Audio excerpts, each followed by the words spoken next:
I dream media సగర్వంగా సమర్పిస్తోంది silver screen legends.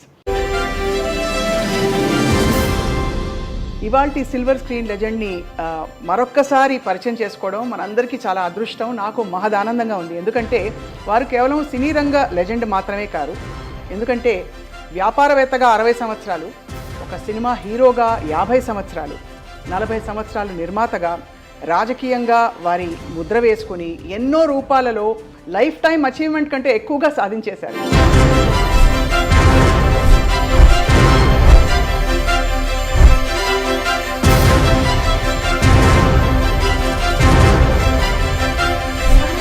వారే అందరికీ సుపరిచితులు, ఆత్మీయులు డాక్టర్ మురళీమోహన్ గారు. శ్రీదేవి గారు హీరోయిన్గా నటించిన మొదటి ఫిలిం బంగారక్క. అప్పుడు చాలా చిన్నపిల్ల సార్ ఆవిడ. చాలా సరిగ్గా చెప్పాలంటే హీరోయిన్గా అదే ఫస్ట్ సినిమా. వాళ్ళ అమ్మగారు మిమ్మల్ని అల్లుడు చేసుకుందాం అనుకున్నారా అంటారు, నిజమా సార్? ఈ అబ్బాయి బాగున్నాడు, బుద్ధిమంతులాగా ఉన్నాడు, బాగా సినిమాలు కూడా ఉన్నాయి. జయచిత్రతో యాక్ట్ చేసినప్పుడు జయచిత్రతో పెళ్లి పెళ్లి అని చెప్పి అవును చాలా వచ్చేసింది. జయచిత్ర గారే నాతో చెప్పారు మన ఇంటర్వ్యూ. నేను వాళ్ళ రోజు దాసర గారి ఆధ్వర్యంలో మురళీమోహన్ గారు జయచిత్ర గారు పెళ్లి చేసుకోవడానికి హైదరాబాద్ వెళ్ళారు. మీరు శోభన్ బాబు గారికి కూడా చాలా క్లోజ్ కదా సార్. ఈ ప్రపంచంలో 3 వంతులు సముద్రమే ఉంది, 1 వంతే భూమి. ఆ భూమిలో కూడా మంచు పర్వతాల మీద మనం వెళ్ళి ఉండలేము, అలాగే ఎడారుల్లో మనం ఉండలేము.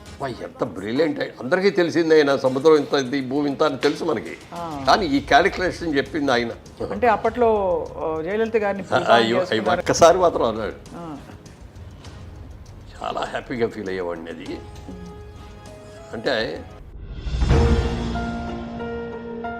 మీరు డాన్స్ అవి ఎలా నేర్చుకున్నారు సార్? అలాగే స్టెప్లు అది ఒక్కటే నాకు భయంకరమైన ఇది. మీకు బాగా ఇష్టమైన పాటలు ఏ పాటలు సార్? మీ మీద చిత్రీకరించిన పాటలు? జయసోదరాన్ని చేసిన సిరిమల్లె పువ్వులే నవ్వు వచ్చిన నారి పాపల్లో, అది ఒక అద్భుతమైన పాట. క్రాంతి కుమార్ తీసిన ఇంకో సినిమాలో దిక్కులు చూడకరామయ్యా పక్కనే ఉన్న పక్కన ఉన్నది Seethamma. So but anyway sir, మీరు మీ పందాలో వెళ్తూ మీరు ఒక వ్యాపారవేత్తగా, యాక్టర్గా, నిర్మాతగా కూడా మారారు 100 చిత్రాల తర్వాత. దానికి కారణం ఏంటి సార్? తర్వాత సినిమా అయ్యేటప్పటికి ఏమైందంటే పొలిటికల్గా నా మీద ఫోర్స్ తీసుకొచ్చి బలవంతంగా తీసుకెళ్లారు రాజకీయాలకు. మీకు ఇష్టం లేదు సార్? అస్సలు ఇష్టం లేదు. రామారావు గారు ఒక రోజు పిలిచి ఎంపీకి పోటీ చేయని చెప్పన్నారు. సెంట్రల్ గవర్నమెంట్, స్టేట్ గవర్నమెంట్ కూడా కాంగ్రెస్ వచ్చేస్తుంది. అవును. ఆ టైంలో ఇక్కడ రాజశేఖర రెడ్డి గారు ఆయన ఫోన్ చేసి, అందుకే నా జీవితంలో 3 మర్చిపోలేను. ఒకటి మొట్టమొదట మాణిక్యాలరావు గారు అని మాకు బిజినెస్లో నాకు వర్కింగ్ పార్ట్నర్గా ఇచ్చిన మాణిక్యాలరావు గారిని, సినిమాలో ఇంట్రడ్యూస్ చేసిన అట్టూరు పూర్చంద్రరావు గారిని నన్ను బాగా పైకి తీసుకొచ్చాను. నిజంగా ఆ రోజున దేవుడు అని ఎవరు పెట్టారో తెలియదు, కానీ నిజంగా ఆయన లైఫ్లో కూడా దేవుడు. అవునా సార్?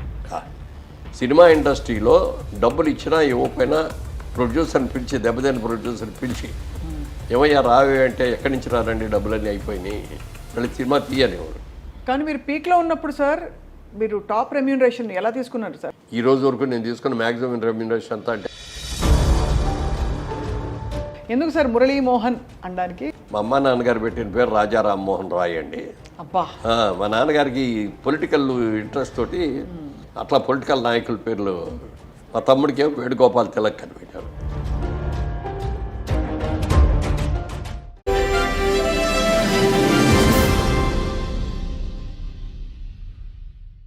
అందరికీ నమస్కారం. ఐ డ్రీమ్ మీడియా సగర్వంగా సమర్పిస్తోంది సిల్వర్ స్క్రీన్ లెజెండ్స్. ఇవాల్టి సిల్వర్ స్క్రీన్ లెజెండ్ని మరొక్కసారి పరిచయం చేసుకోవడం మనందరికీ చాలా అదృష్టం, నాకు మహదానందంగా ఉంది. ఎందుకంటే వారు కేవలం సినీ రంగ లెజెండ్ మాత్రమే కాదు, ఎందుకంటే వ్యాపారవేత్తగా 60 సంవత్సరాలు, ఒక సినిమా హీరోగా 50 సంవత్సరాలు, 40 సంవత్సరాలు నిర్మాతగా, రాజకీయంగా వారి ముద్ర వేసుకుని ఎన్నో రూపాలలో లైఫ్ టైం అచీవ్మెంట్ కంటే ఎక్కువగా సాధించేశారు. వారే అందరికీ సుపరిచితులు, ఆత్మీయులు డాక్టర్ మురళీమోహన్ గారు. వారితో మాట్లాడబోతున్నాం జీవిత పాఠాల గురించి ఇవాళ. ఎందుకంటే సినిమా యాక్టర్గా వారిని చాలా సందర్భాల్లో మనం పలకరించాం, కలుసుకున్నాం. సార్ సాదర్ నమస్కారం. నమస్తే అమ్మా. మిమ్మల్ని కలవడం చాలా సంతోషం సార్. చాలా సంతోషం నాకు కూడా, చాలా రోజులు మిమ్మల్ని కలిసి కూడా. సార్ మీ గ్లోయింగ్ ఆనందకరమైన మీ మైండ్కి రహస్యం ఏంటి సార్? రహస్యం అని కాదు కానీ అంటే మనం నిర్మలంగా ఉండాలి. నెంబర్ 1 పాజిటివ్ మైండ్లో ఉండాలి. ఎప్పుడైతే నెగిటివ్ మైండ్లో ఉన్నామో మన ఫేస్లో తెలిసిపోతుంది. అవును, నెగిటివ్ మైండ్లో ఉన్నాడు, వీడు వస్తున్నాడు, వీడు ఎందుకు వస్తున్నాడు అన్నట్టుగా అన్నీ నెగిటివ్ అయినా ఆలోచిస్తాం. మా ఇంట్లో కూడా బ్రదర్స్ బాబు వీళ్ళందరూ కూడా అంటారు, మీరు అన్ని పాజిటివ్గా ఆలోచిస్తారు, మీకు అందరూ మీ కళ్ళకి అందరూ మంచి వాళ్ళలాగానే కనపడతారు. వాళ్ళు ఆడ ఎట్ట అంటాడు, ఇటు ఇట్ట అంటాడు, మానివరా ఆడేదో ఉన్నాడని మనం ఎందుకు బాడీ చేసుకోవాలి? మనం పాజిటివ్గా ఉందాం. వాళ్ళు ఎలా ఉంటే మనకేంటి, మనకేమైనా నష్టం చేసేటట్టు చేస్తుంటే అప్పుడు ఆలోచిద్దాం. అందుకని నా శత్రువు అయినా వస్తే చక్కగా కూర్చోబెట్టి మర్యాద చేసి గౌరవించి పంపిస్తాం. మీ ప్రతి అవార్డు, మీ ప్రతి ఫోటోగ్రాఫ్ కూడా ఒక్కొక్క కథ చెప్తోందండి. ఎన్ని అనుభవాలు ఉండాలి సార్ మీకు? 350 చిత్రాలు, వ్యాపారవేత్తగా, రియల్ ఎస్టేట్లో, అన్నిట్లో మీ జీవిత మౌలిక సూత్రం ఏంటి సార్? మౌలిక సూత్రం అంటే చిన్నప్పటి నుంచి కూడా నాకు ఒక మంచి బిజినెస్ మ్యాన్ అవ్వాలి అనేది కోరికండి. అందుకే సరిగ్గా చదువు వంట పట్ల ఎస్ఎస్ఎల్సీ అని ఉండేది అప్పుడు, సెకండరీ స్కూల్ లీవ్ సర్టిఫికేట్ అని. పియూసీ తర్వాత వస్తుందా? తర్వాత ఇంటర్మీడియట్ తర్వాత మళ్ళీ పియూసీ వచ్చింది. ఓహోహో, అలా. ఇంటర్మీడియట్ అప్పుడు ఇదేమో 11th అయిన తర్వాత 2 years ఇంటర్మీడియట్ ఉండేది. 11th అయ్యాక అది ఇప్పుడు తీసేసి 1 year పియూసీ అని చేశారు. ఆ పియూసీ కూడా మానేసి ఇప్పుడు +1 +2 అంటున్నారు. సో అంతవరకే చదువుకున్నారు మీరు అప్పట్లో? అంటే అది పాస్ అయ్యారు, గట్టెక్కాను. అది పాస్ అయ్యి కాలేజీకి కూడా వెళ్ళాను. కాలేజీలో 2 ఏళ్ళు బాగానే చదువుకున్నాను. నాకు ఏమి చెడ్డ అలవాట్లు కానీ అటు పాటలు వినటం కానీ ఏమి లేదు. సిన్సియర్గా చదువుకునేవాడిని, బాగా చదువుకోవాలని మనసులో కూడా కోరుకునేది, కష్టపడి చదివేవాడిని. మరి ఎందుకు పరీక్షల దగ్గరికి వెళ్ళేటప్పుడు ఒక టెన్షనో మరి లేకపోతే ఏంటో తెలియదు, నాకు బాగా తెలిసి కూడా నేను రాయలేకపోయేవాడిని.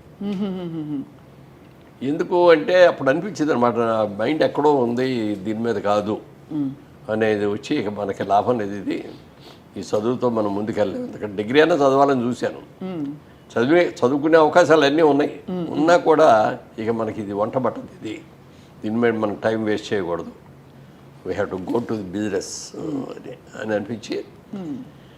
అప్పుడు వచ్చిన ప్రాబ్లం ఏంటంటే ఫాదర్ ఆయన పొలిటికల్లో పెద్ద లీడర్ అయినారు. అవును అవును, కాంగ్రెస్ పార్టీలో ఉన్నారు కదా? కాంగ్రెస్ పార్టీ కదా? కాంగ్రెస్ పార్టీ స్వాతంత్ర సమర యోధుడు ఆయన. ఇంకా స్వాతంత్ర సమరుడు అయిన ప్లాంక్ అవి కూడా ఇచ్చారు, అవన్నీ కూడా తామలపత్రం అన్ని ఫెసిలిటీస్ అన్ని కూడా ఇచ్చారు. ఆయన బిజినెస్ చేసేవారు ఆదిలాబాద్ డిస్ట్రిక్ట్లో, ఫారెస్ట్ కాంట్రాక్ట్స్ చేసేవారు. అప్పుడు మేము స్కూల్లో చదువుకుంటూ ఉన్నాం. సమ్మర్ హాలిడేస్ రాగానే నేను అక్కడికి వెళ్ళిపోయి ఆ ఫారెస్ట్లో ఆ వర్క్లో దిగేవాడిని. అందరూ వచ్చి మా ఫాదర్ అదేమండి అంత చిన్న కుర్రాడిని ఫారెస్ట్లో దిగుతున్నారేంటండి అన్నాను. అంటే నేను చెప్పినా వెంటయ్యా ఇటు వాడికి ఇష్టం అది, అందుకని చేస్తాడు. అది ఆ 3 నెలల సెలవులు అన్నాళ్ళు అక్కడే ఉండిపోయి మళ్ళీ వచ్చేసేవాడు. అట్లా నేను ఇంటర్ఫీర్ అవుతూ ఉండేవాడిని. కానీ ఆయనకు ఆ పొలిటికల్ దీంతో కొంత పాలిటిక్స్లో ఉండి సరిగ్గా బిజినెస్ గోస్తాల మీద వాళ్ళ మీద వదిలేయటం మూలంగా కానీ, లేకపోతే ఈ డబ్బులన్నీ బిజినెస్కి ఖర్చు పెట్టాలని డబ్బులు తీసుకెళ్ళి దానికి ఖర్చు పెట్టకపోవడంగా కానీ, ఏదో మొత్తానికి బిజినెస్లోకి వచ్చాము దెబ్బతిన్నాం. ఆ దెబ్బతింటాం మూలంగా ఏమైందంటే ఇంట్లో 2 ఆడపిల్లల పెళ్ళిళ్ళు, మా ఇల్లు బాగు చేయటం ఇవన్నీ వచ్చేటప్పటికి ఉన్న ఎంత క్యాష్ అంతా సరిపోయింది దానికి, ఏదో కొద్దిగా భూమి మిగిలింది తప్ప అయిపోయింది. అప్పుడు నేను బిజినెస్ చేద్దామంటే డబ్బులు లేవు, ఉద్యోగం చేద్దామంటే డిగ్రీ లేదు. ఏం చేయాలని ఆలోచిస్తుంటే ఊళ్ళో కుర్రాడు అందరూ కలిసి వచ్చి సరదాగా మనం ఒక మెడ్రాస్లో నాటకాల పోటీలు పెట్టారు, మనం కూడా ఒక నాటకం వేద్దామన్నారు. పని లేదు కదా, అందుకని చదువు పూర్తయినాడు కూడా డిగ్రీ పోయినాడు కూడా కూర్చున్నారు అందరూ, వాళ్ళు మేము అందరం కలిసి ఓ నాటికేసాం పోలీస్ అని. అందులో నేను పోలీస్ పాత్ర. అది చూసిన తర్వాత మా ఊర్లో వాళ్ళందరూ రే నువ్వు భలే ఉన్నావు, సినిమాలకు పనికొస్తావు, నువ్వు సినిమాకి వెళ్ళావు ఇది అన్నారు. ఏమిటి మన బిజినెస్ ఏమో, మనకు ఇష్టమేమో బిజినెస్, వీళ్ళు సినిమాకి వెళ్ళమంటున్నారు, చూద్దాం లేదని అవకాశం వస్తే అప్పుడు అని అన్నా. కానీ దాని మీద ఇంట్రెస్ట్ తీసుకోవాలి. ఆ టైంలో మా చిన్నాన్నగారు, మా నాన్నగారికి తోడలుడు రామిరెడ్డి గారు కదా, రామిరెడ్డి గారు అన్నయ్య, రామిరెడ్డి గారు అన్నయ్య మాణిక్యాలరావు గారు అని, ఆయన పిలిచి నన్ను ఇట్లా నేను బిజినెస్లు విజయవాడలో బ్రాంచ్ పెట్టాలనుకుంటున్నాను. ఆయనకి ఏలూరులో చాలా పెద్ద షాప్ ఉంది, tractors, oil engines, electric Motors అన్నీ అమ్ముతారు వాళ్ళు. ఇది బ్రాంచ్ పెడుతున్నాను నేను అక్కడ, నువ్వు వర్క్ చేస్తావా అన్నాడు, వర్కింగ్ పార్ట్నర్గా ఉంటావా అన్నాడు. అంటే ఉంటానన్నా. నెలకు 100 రూపాయలు జీతం, 15 పైసలు వాటా. నేను బ్యాచిలర్ అయినా కాబట్టి 100 రూపాయలు ఓకే అన్నాను, చేశాను. తర్వాత పెళ్లి చేసుకున్న తర్వాత 150 చేశారు. అబ్బా.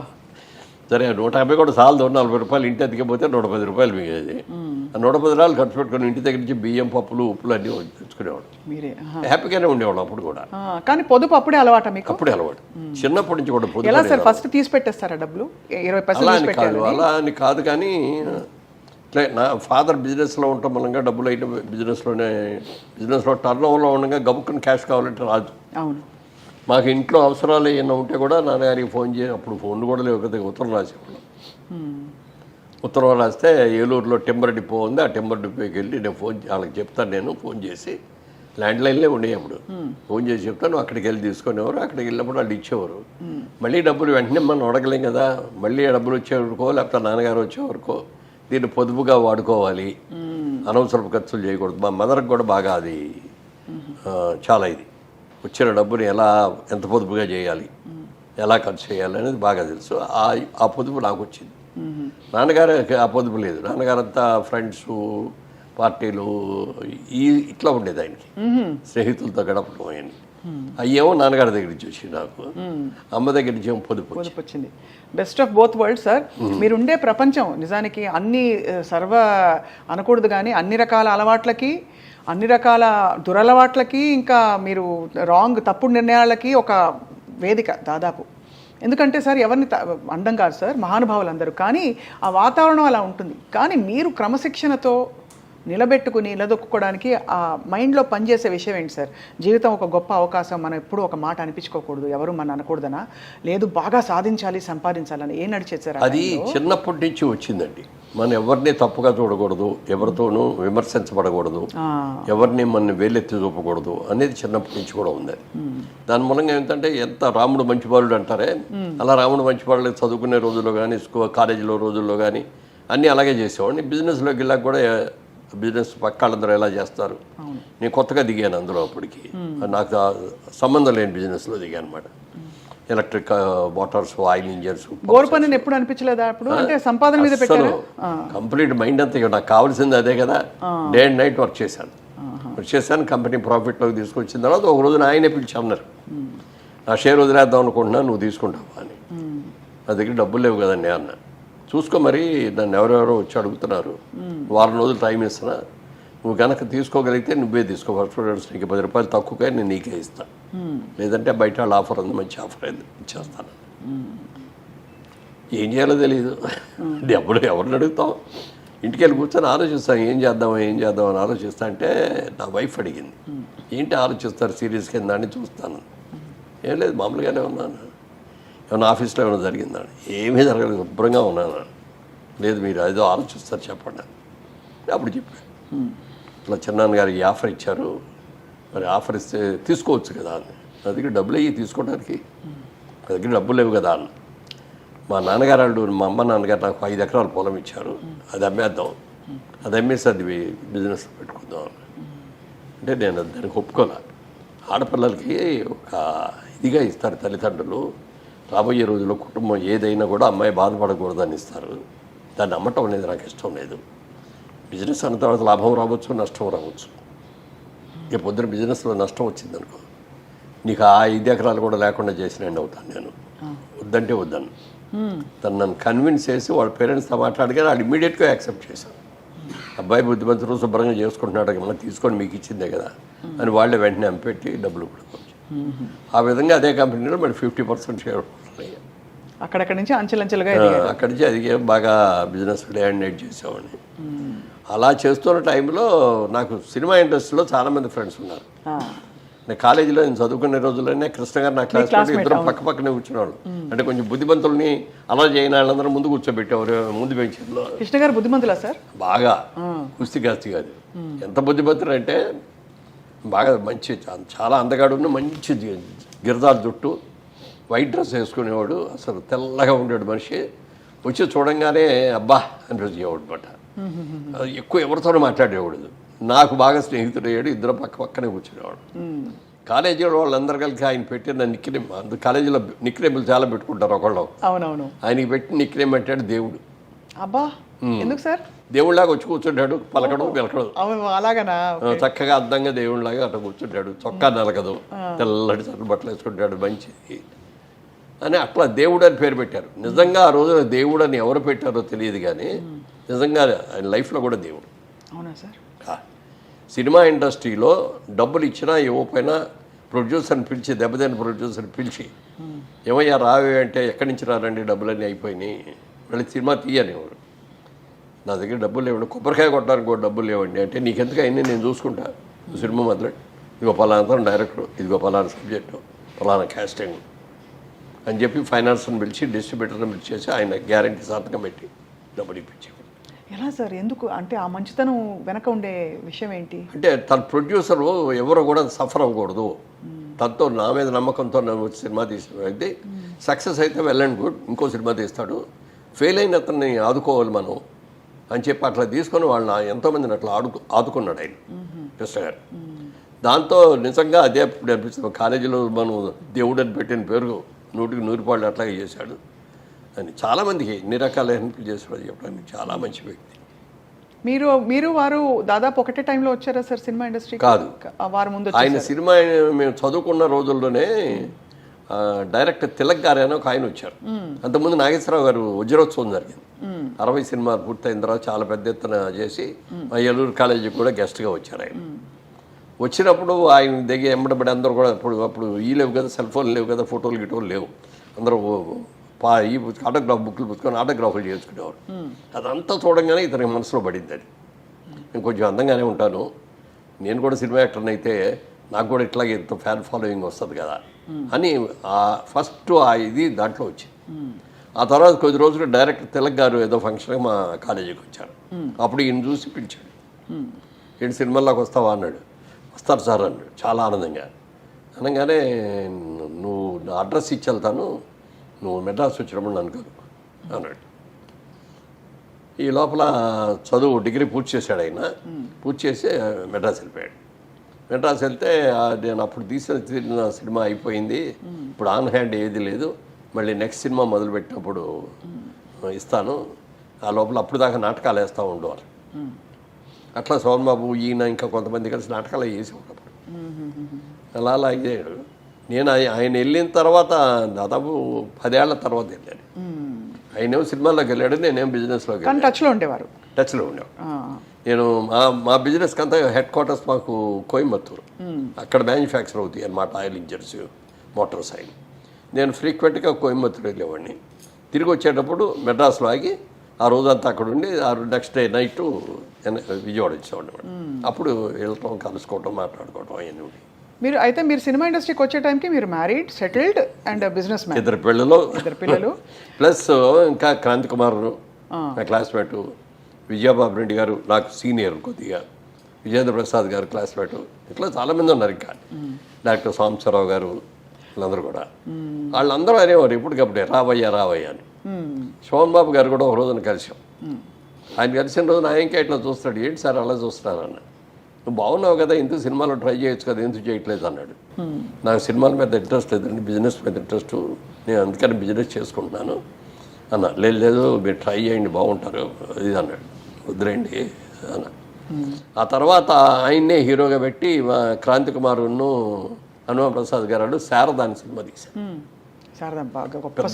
గొప్ప హిట్ అయింది. అది మ్యూజికల్గానే హిట్ అయింది. ఇది ఆ సినిమా మొత్తం రాజమండ్రిలో తీశారు. నేను బెజవాడ నుంచి సాటర్డే సండే వస్తే అక్కడికి వెళ్ళిపోయి ఆ 2 రోజులు ఆడతా గడిపేసి మళ్ళీ వచ్చేవాడిని. అప్పుడు కూడా 4-5 సార్లు అన్నాడు ఆయన, లేదు రాజుబాబు, అప్పుడు నా పేరు రాజుబాబు గారు మీరు ట్రై చేయండి బాగుంటుంది మీరు అది అన్నాడు. వదిలేండి సార్ బిజినెస్ చాలా బాగుంది, నేను దీన్ని వదిలి రాలేండి అన్న. తర్వాత అనుకోకుండా అట్లూరు పూర్చంద్రరావు గారి దగ్గర నుంచి ఆఫర్ వచ్చింది. వాళ్ళ సినిమాలో హీరో, డైరెక్ట్ హీరో. ఉన్న జనరల్గా చిన్న క్యారెక్టర్ నుంచి లేకపోతే సెకండ్ హీరో నుంచి హీరో అవుతారు కదా, ఇదేదో డైరెక్ట్ ఆఫర్ వచ్చేసింది మనకి, ట్రై చేద్దామా అని ఆలోచన వచ్చినా సరే ముందు నా వైఫ్ని అడగాలి, ముఖ్యంగా పేరెంట్స్ని అడగాలి అని చెప్పి పేరెంట్స్ని అడిగాను. ముందు అడిగితే మనకి ఎందుకు, శుభ్రంగా బిజినెస్ చేసుకుంటున్నావు కదా, ఇప్పుడు మళ్ళీ సినిమాలు ఎందుకు అన్నారు. సరే మా ఆవిడ దగ్గరికి వెళ్ళేటప్పటికీ ఆలోచించి, ఇది మీరు ట్రై చేసింది కాదు, ఈ ఆఫర్ మీకే వచ్చింది, లక్ష్మీదేవి వచ్చే తలుపు ఒకసారి కొడద్దంటారు, వచ్చినప్పుడు తలుపు తీస్తే ఆ లక్ష్మీదేవి మనకి ఇంట్లోకి వస్తుంది. మనం తలుపు తీయకుండా ఉంటే ఆ లక్ష్మీదేవి అక్కడ పక్కెట్టుకో ఇంకో ఇంటికి వెళ్ళిపోతుంది. మీకు ఈ అవకాశం ఒక ట్రైల్ వేయండి, తప్పే ఉంది. మన బిజినెస్ ఇక్కడ ఉంది, షూటింగ్ అయిన రోజులు మీరు అక్కడే ఉండాలి. షూటింగ్ అయిన తర్వాత ఒక్కరోజు కూడా అక్కడ ఉండకుండా మళ్ళీ విజయవాడ వచ్చేసి బిజినెస్ చూసుకోవాలి. సార్ బిజినెస్ మ్యాన్గా టైం ఇస్ మనీ కాబట్టి మీరు బిజినెస్ వదిలి అక్కడ నెల రోజుల్లో ఎన్నో డేస్ ఇవ్వాలి. మరి అది మీరు ఎంత లెక్కేసుకోవాలి, ఎంత అడగాలి రెమ్యూనరేషన్ అంటే? అంటే అప్పుడు రెమ్యూనరేషన్ అడిగే స్టేజ్ ఉండదు, ఎందుకంటే కొత్త వాళ్ళ దగ్గర డబ్బులు కూడా తీసుకుని సినిమాలు తీసే రోజులు అయ్యి. ఓహో, కొత్తగా ఎవరు వచ్చి హీరో కావాలంటే ఇది అంటే అందరూ తీసుకుంటారు కాదు, అసలు కొత్తగా ఫస్ట్ టైం చేసిన వాళ్ళకి డబ్బులు కూడా ఇవ్వరు. కానీ మా నిర్మాత గారు నాకు 3,000, గిరిబాబుకి 3,000 రెమ్యూనరేషన్ ఇచ్చారు. ఓహో, అప్పుడు 3,000 పెద్ద అమౌంట్గా ఫీల్ అయ్యాను. 3,000 వచ్చింది వాళ్ళు ఒకసారి. కానీ అప్పుడు బిజినెస్ మ్యాన్గా సుమారు అంటే ఒక అంచనాకి సార్ ఎంత వచ్చేది మీకు రాబడి పర్ మంత్? రాబడి పర్ మంత్ లాగా అంచనా కోసం ఐడియా ఉండడానికి అంటే సంవత్సరానికి లెక్కేసుకొని మాకు ఒక 50, మా పడట్లకు ఒక 50 అట్లా వచ్చేది. 50,000 పర్ మంత్? పర్ మంత్ కాదు, పర్ ఇయర్. Per year. ఓహో, ఆ రోజుల్లో పర్ మంత్ అంటే అంత. అదే 50,000 పర్ ఇయర్ అంటే దాదాపు మీరు ఇప్పుడు 3 × 12 అంటే 12 నెలలకి 3,000 లెక్కేసుకుంటే కూడా నాట్ బ్యాడ్, కొంచెం తక్కువ. బట్ అంటే ఉంటాయి కదా సార్ లెక్కలు, ఇప్పుడు ఒక రోజు ఇవ్వాలి. అప్పుడు డబ్బు గురించి ఆలోచించాల, ఇదేదో కొత్త ప్రయత్నం వచ్చింది, ఈ ప్రయత్నంలో కూడా వెళ్ళారు. అప్పుడు నాటకాలు వేస్తూ ఉండేవాడు విజయవాడలో. నాటకాల ఇంట్రెస్ట్ కూడా ఉంది కాబట్టి ట్రైల్ వేద్దామని అని చెప్పి ఆ దేశం అది సక్సెస్ అవ్వబట్టి అంచెలంచెలుగా పైకి వెళ్ళటం. అక్కడ దాసనారాయణ గారు 2వ సినిమాకి పరిచయం అవటం. ఏమనేవారు సార్ మీ యాక్టింగ్ చూసి అప్పట్లోనే?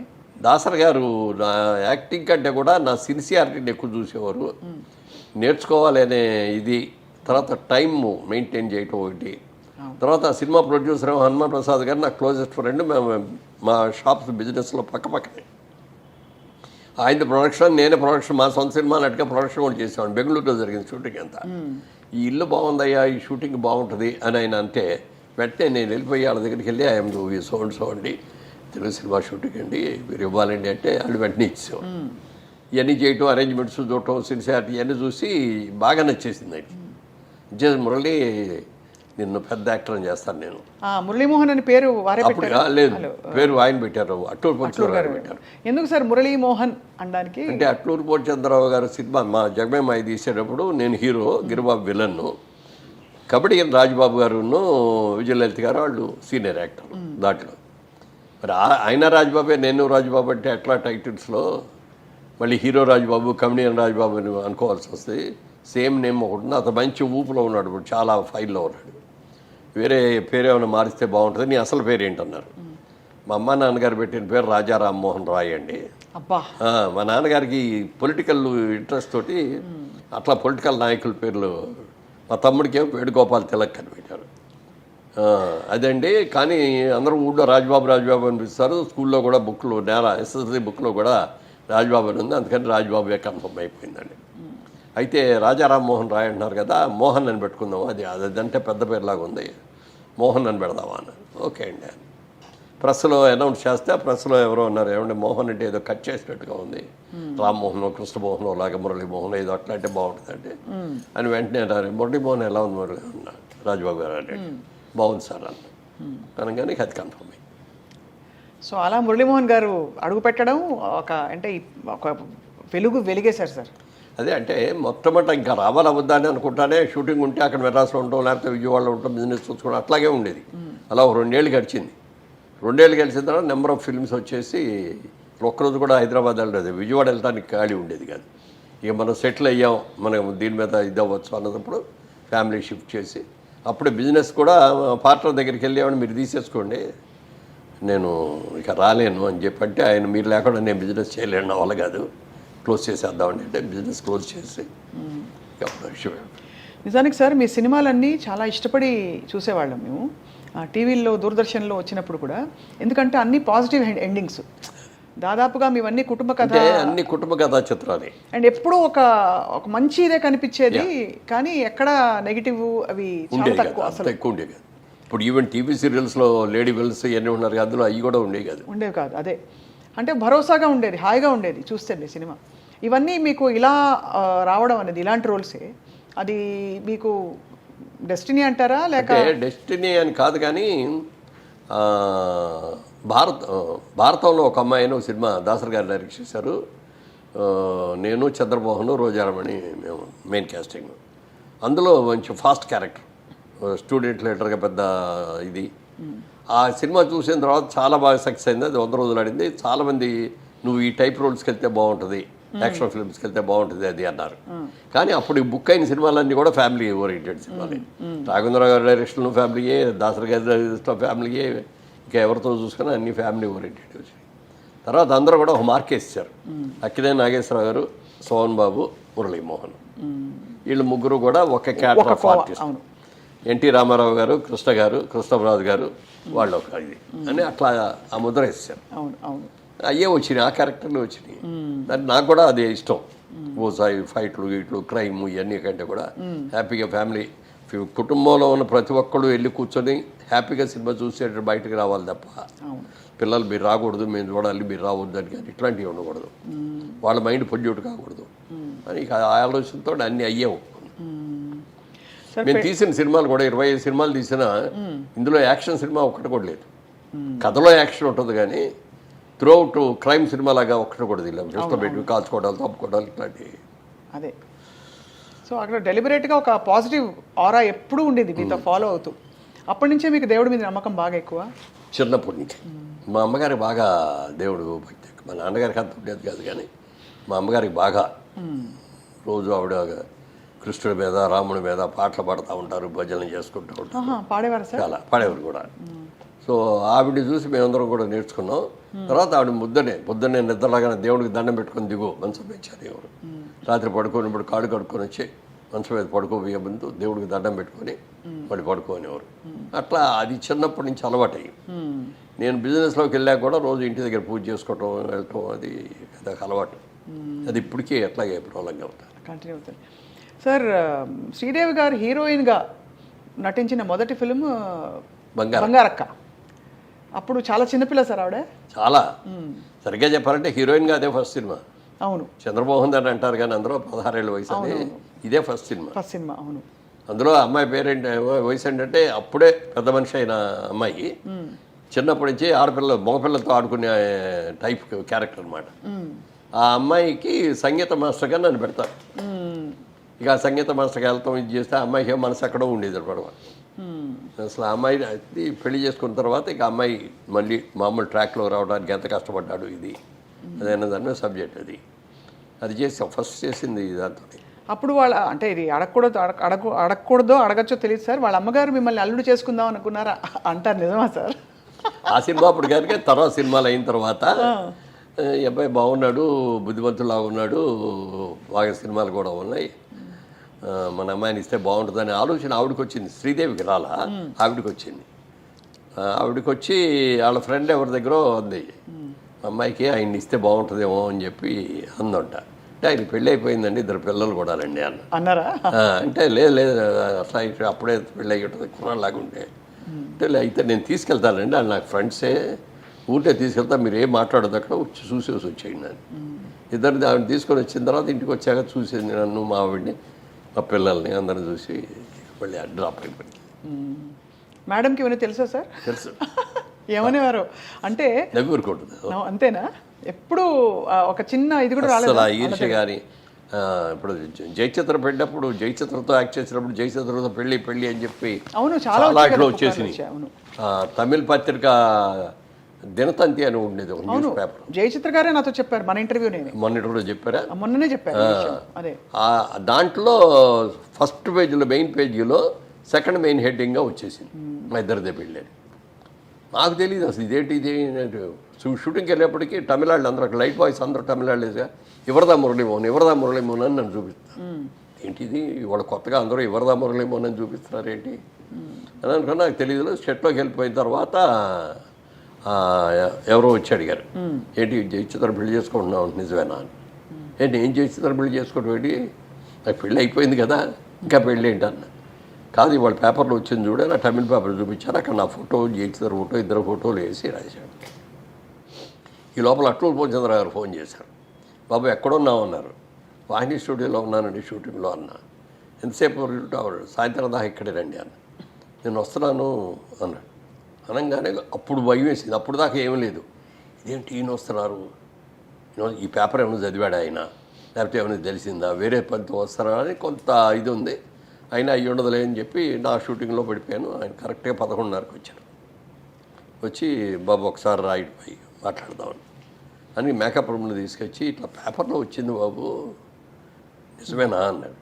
అయ్యో అలాంటి పని నేనెందుకు చేస్తానండి, నేను ఎప్పుడు అలాంటి పని చేయను, ఏదో ఎక్కడా పొరపాటు పడి ఏమన్నా చేస్తానేమో తప్పు అని చెప్పడం కోసం వద్దు అని చెప్పడం కోసం వచ్చాను అన్నారు. చాలా సంతోషం అండి మీరు నా మీద ప్రేమతో వచ్చినందుకు. మీరందరూ ఎప్పుడైనా నా గురించి తలెత్తుకునేటట్టు ఉండాలి తప్ప తలదించుకునేటట్టుగా నేను ఉండనండి ఎప్పుడు. అలాంటి పని చేయనండి. అందుకే బాబు చాలా సంతోషం అని చెప్పి వెళ్ళిపోయారు ఆయన. అంటే ఒక ఫాదర్లీ ఎఫెక్షన్ ఆయనకి నేనంటే. అవును సార్, మిమ్మల్ని ఇంట్రొడ్యూస్ చేసింది వారే, ఆయనే కదా. ఆయన పెట్టిన భిక్ష, పేరు పెట్టిన పేరే, పేరు ఆయన పెట్టారు, ఆయన పెట్టిన భిక్ష స్థానమే. అందుకే నా జీవితంలో ముగ్గురిని మర్చిపోలేను. ఒకటి మొట్టమొదట మాణిక్యాలరావు గారు అని మాకు బిజినెస్లో నాకు వర్కింగ్ పార్ట్నర్గా ఇచ్చారు. మాణిక్యాలరావు గారిని సినిమాలో ఇంట్రొడ్యూస్ చేసిన అట్టూరు పూర్చంద్రరావు గారిని, నన్ను బాగా పైకి తీసుకొచ్చిన దాసనారాయణరావు గారు. ఈ ముగ్గురిని మాత్రం జీవితంలో నేను మర్చిపోలేను. వాళ్ళు ఈ స్టేజ్లో ఉన్నానంటే వాళ్ళు పెట్టిన భిక్ష.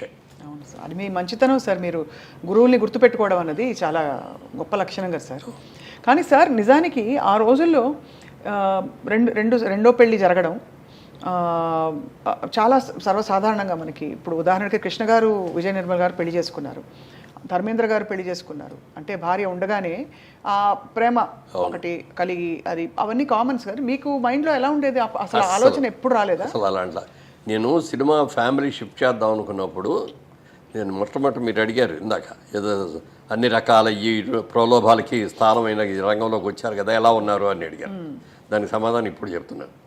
నేను ఇండస్ట్రీకి వచ్చేటప్పుడు, నేను ఫ్యామిలీ పిల్లల్ని తీసుకొని వచ్చేటప్పుడు నేను ఒకటే నిర్ణయం నాకు నేనే చేసుకున్నాను, సెల్ఫ్ ఇంపోజ్ చేసుకున్నాను అనమాట.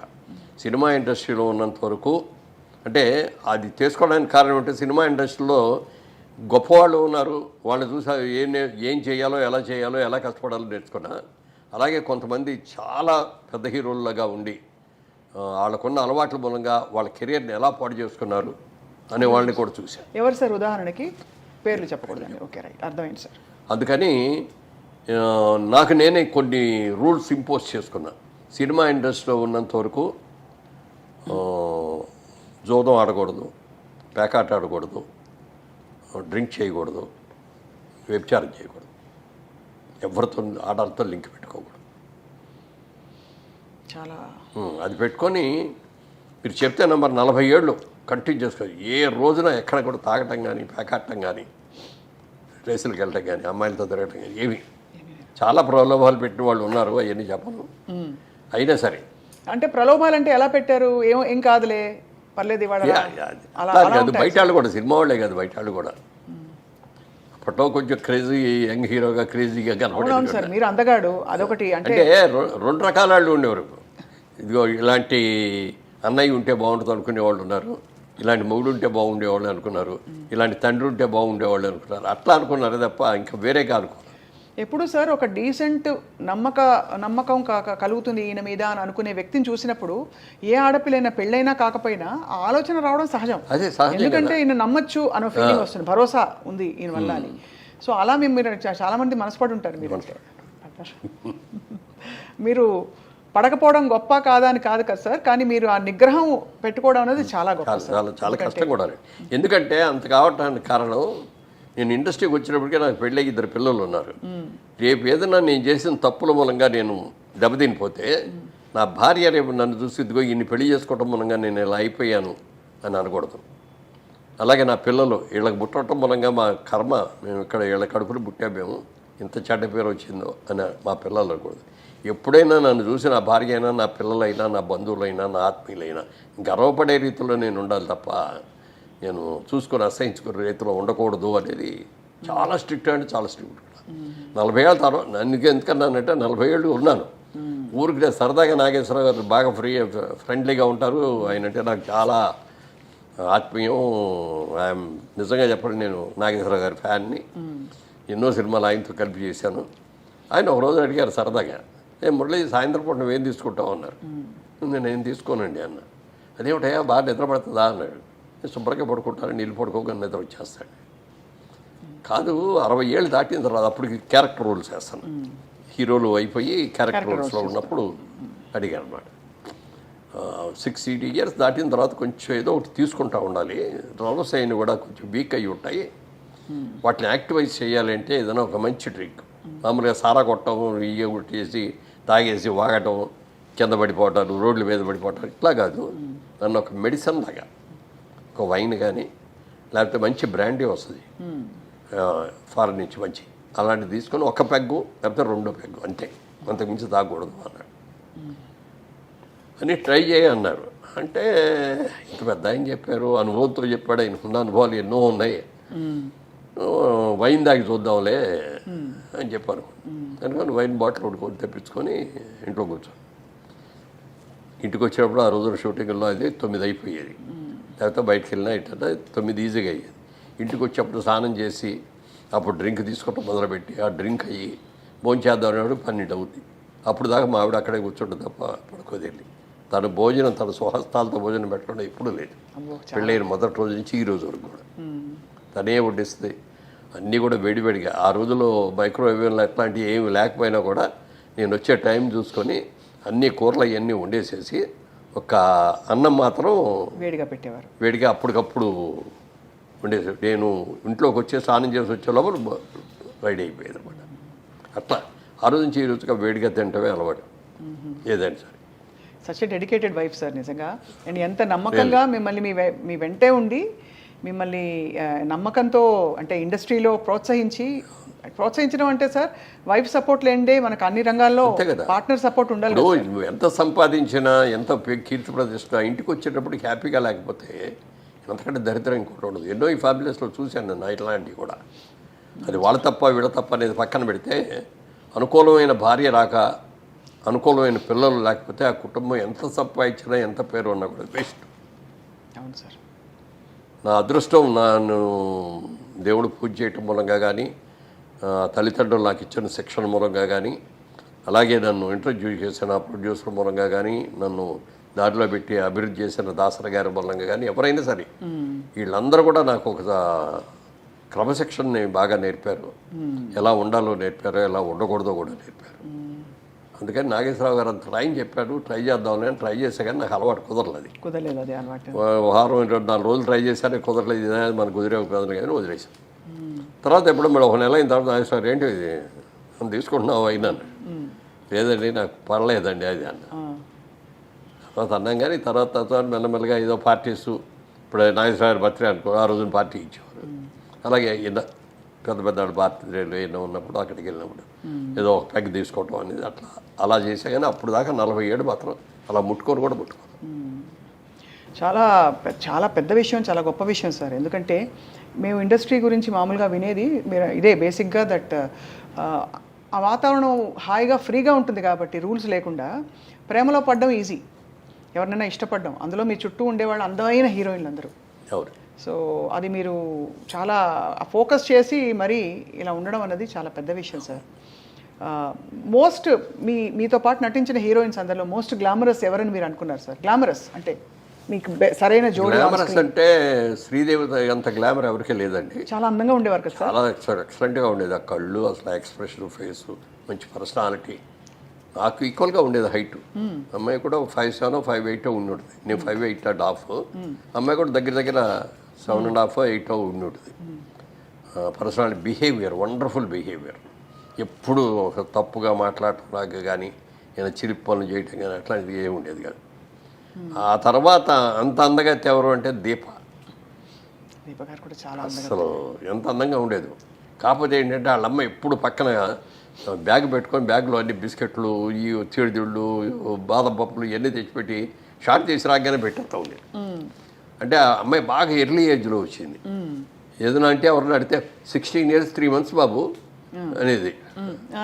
అలా వీటి పాపం చిన్నది కదా కష్టపడుతుంది అని చెప్పి పెట్టేది.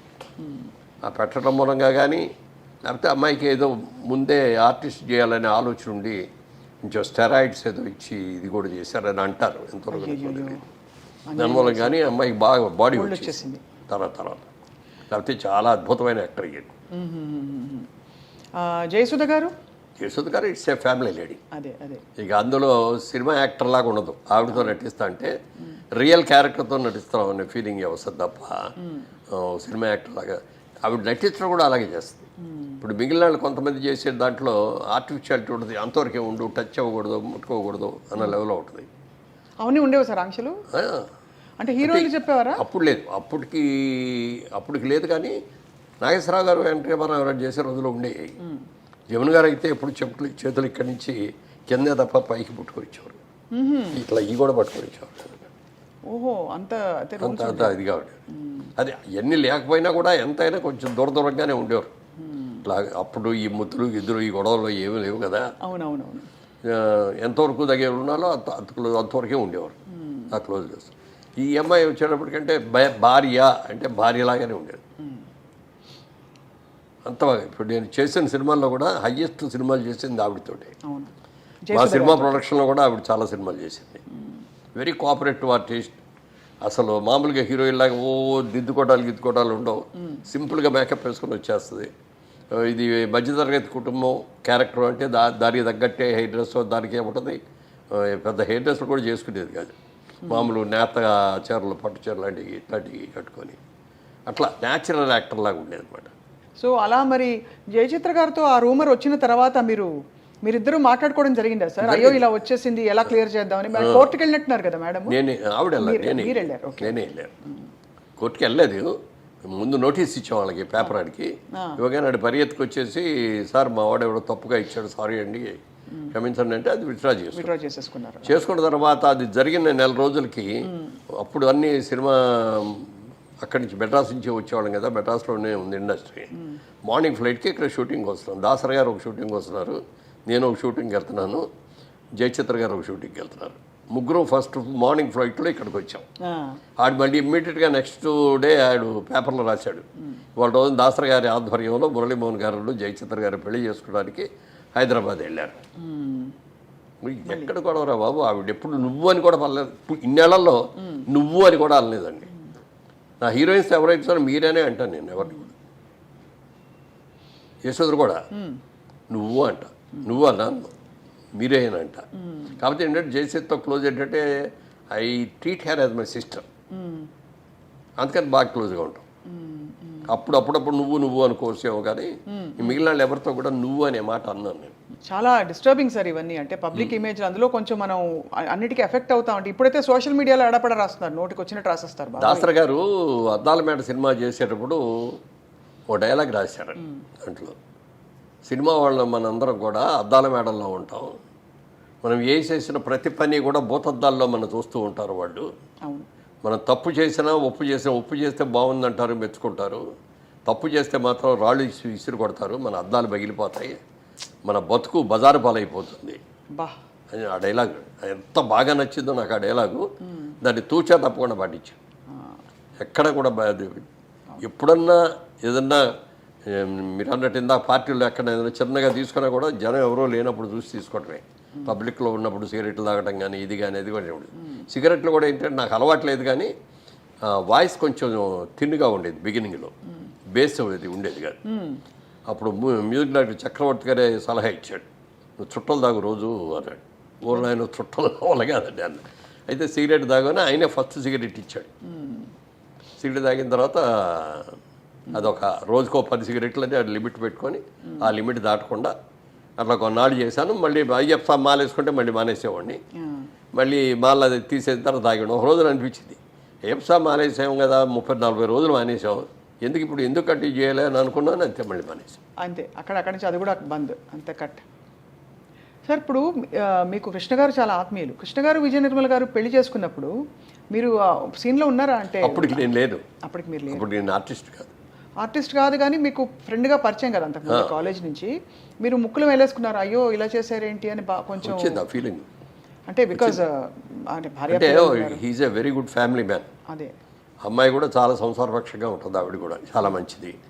కృష్ణ గారి భార్య, పిల్లలు ఇంతమంది ఉండగా ఈ టైంలో ఏ అబ్బాయి చేసుకుంటాడు ఏంటి అని అనిపించింది. కానీ మీరేమి ఇంటర్ఫియర్ అయ్యేవారు కదా, ఎందుకంటే చాలా మంది విషయాలు. పెద్ద హీరో అయిపోయాడు, మనం వెళ్ళి నువ్వు ఇది చేసేది బాగాలేదు అని మనం చెప్పలేదు. మనకి అందరికి జనానికి తెలిసేటప్పుడు పెళ్లి చేసేసుకున్నారండి.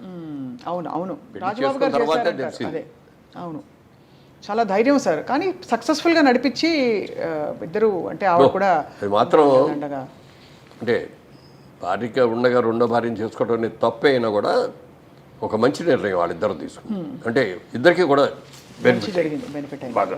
అవును అవును సార్ అవును. ఆవిడ కూడా ఒక మంచి హస్బెండ్ని చేసుకొని ఆవిడ కెరియర్ బ్రహ్మాండంగా గ్రో అయింది, Director హీరోయిన్గా గ్రో అయింది, డైరెక్టర్ అవ్వాలని నువ్వు ఈయనే ఎంకరేజ్ చేశాడు, కృష్ణ గారే ఎంకరేజ్ చేశాడు, నువ్వు సినిమాలు తీ, నువ్వు పనికొస్తావు, నువ్వు సినిమా తీయగలవు అని చెప్పి చేశాడు. మరి వాళ్ళ గిన్నీస్ బుక్ ఆఫ్ వరల్డ్ రికార్డులో ఒక మహిళా దర్శిలాగా ఆవిడని దాన్ని ఎవరు బీట్అవుట్ చేయలేరు కానీ. కరెక్ట్ సార్, అదే అదే అనిపిస్తుంది. అట్లా కృష్ణ గారు బాగా ఎంకరేజ్ చేశారు. అలాగే ఆవిడ కూడా కృష్ణ గారిని ఎప్పుడు ఏం కావాలో ఆయనకి అన్నీ కూడా చాలా జాగ్రత్తలు చూసుకోవటం, ఆయన చనిపోయే ముందు కూడా ఆయన కావలసిన జాగ్రత్తలు ఫ్యామిలీ అందరికీ ఏమేమి చెప్పాలో అన్నీ కూడా చెప్పేది అంత బాగా. గొప్ప అదే అనిపిస్తుంది సార్ ఒక్కోసారి. అంటే చిన్న జీవితం, ప్రేమ కలిగితే అంటే ఎందుకు చేసుకోకూడదు అనే భావన కలగడం అంతే కదా సార్. అవును. సో బట్ ఎనీవే సార్, మీరు మీ పందాలో వెళ్తూ మీరు ఒక వ్యాపారవేత్తగా, యాక్టర్గా, నిర్మాతగా కూడా మారారు 100 చిత్రాల తర్వాత. దానికి కారణం ఏంటి సార్? అదే For money, బిజినెస్ ఫీలింగ్ మనసులో ఉండబట్టే నేను వచ్చిన తర్వాత మెడ్రాస్లో సినిమాలు చేయటం, మనకి ఏంటి సినిమాలు చేస్తాం, ఇంకేంటిది, మనం బిజినెస్ మర్చిపోకూడదు కదా, మన మెయిన్ ఇది కదా అని అనుకుని అప్పుడు బిజినెస్ ఏం చేద్దాం అనుకున్నప్పుడు సినిమాలు మనమే తీస్తే బెటర్ కదా, మనమే సినిమాలు తీస్తే మనం మంచి క్యారెక్టర్లు చేసుకోవచ్చు, బాగుంటుంది అనేది ఒకటి. తర్వాత అదేవిధంగా సినిమా ప్రొడక్షన్తో పాటు 2 డిస్ట్రిబ్యూటింగ్ కంపెనీల్లో, ఒకటి హైదరాబాద్లో ఒక డిస్ట్రిబ్యూటింగ్ కంపెనీ, విజయవాడలో ఉండే ఒక డిస్ట్రిబ్యూటింగ్ కంపెనీలో షేర్ హోల్డర్గా జాయిన్ అయ్యాను. అప్పుడు నాతో పాటు నేను ఒక్కడే కాదు, కృష్ణ గారు జాయిన్ అయ్యారు, సోమన్ బాబు గారు జాయిన్ అయ్యారు, దాసర్ గారు జాయిన్ అయ్యారు, అందరూ కూడా ఇందులో ఇట్లో జాయిన్ అయిన వాళ్ళే. కానీ వాళ్ళందరూ ఆ కంపెనీ బాగాలేదని చెప్పి ఒక్కరికాళ్ళు ఎవరికాళ్ళే డ్రాప్ అయిపోయారు, కంపెనీ నుంచి బయటకు వెళ్ళిపోయారు. నేను ఆ కంపెనీలో నాకు అసలు ఆ కంపెనీలో వాళ్ళ ఆఫీస్కి వెళ్ళి కూర్చోవడం కానీ ఎప్పుడు కూడా జరగలేదు నాకు. ఎప్పుడో సంవత్సరానికి ఒకసారి ఎప్పుడు బాగుంది బాబు మన కంపెనీ అయినా ఆయన చెప్తే అలాగే అండి అనేవారు తప్ప ఎక్కడ ఏ రోజున ₹1 ఇదిగో లాభం వచ్చింది ఈ సంవత్సరం మీరు తీసుకోండి అని కూడా ఇవ్వలేదు. తర్వాత ఇట్లా జరిగింది అని తెలిసిన తర్వాత చాలాసార్లు ఆయన దగ్గరికి లేవండి నా అకౌంట్ తేల్చేయండి సార్, నేను విత్డ్రా అవుతాను కంపెనీ నుంచి అంటే, అదే బాబు నీ అకౌంట్ చేస్తామని చెప్పి చేయలేదు, ఆయన చనిపోయారు.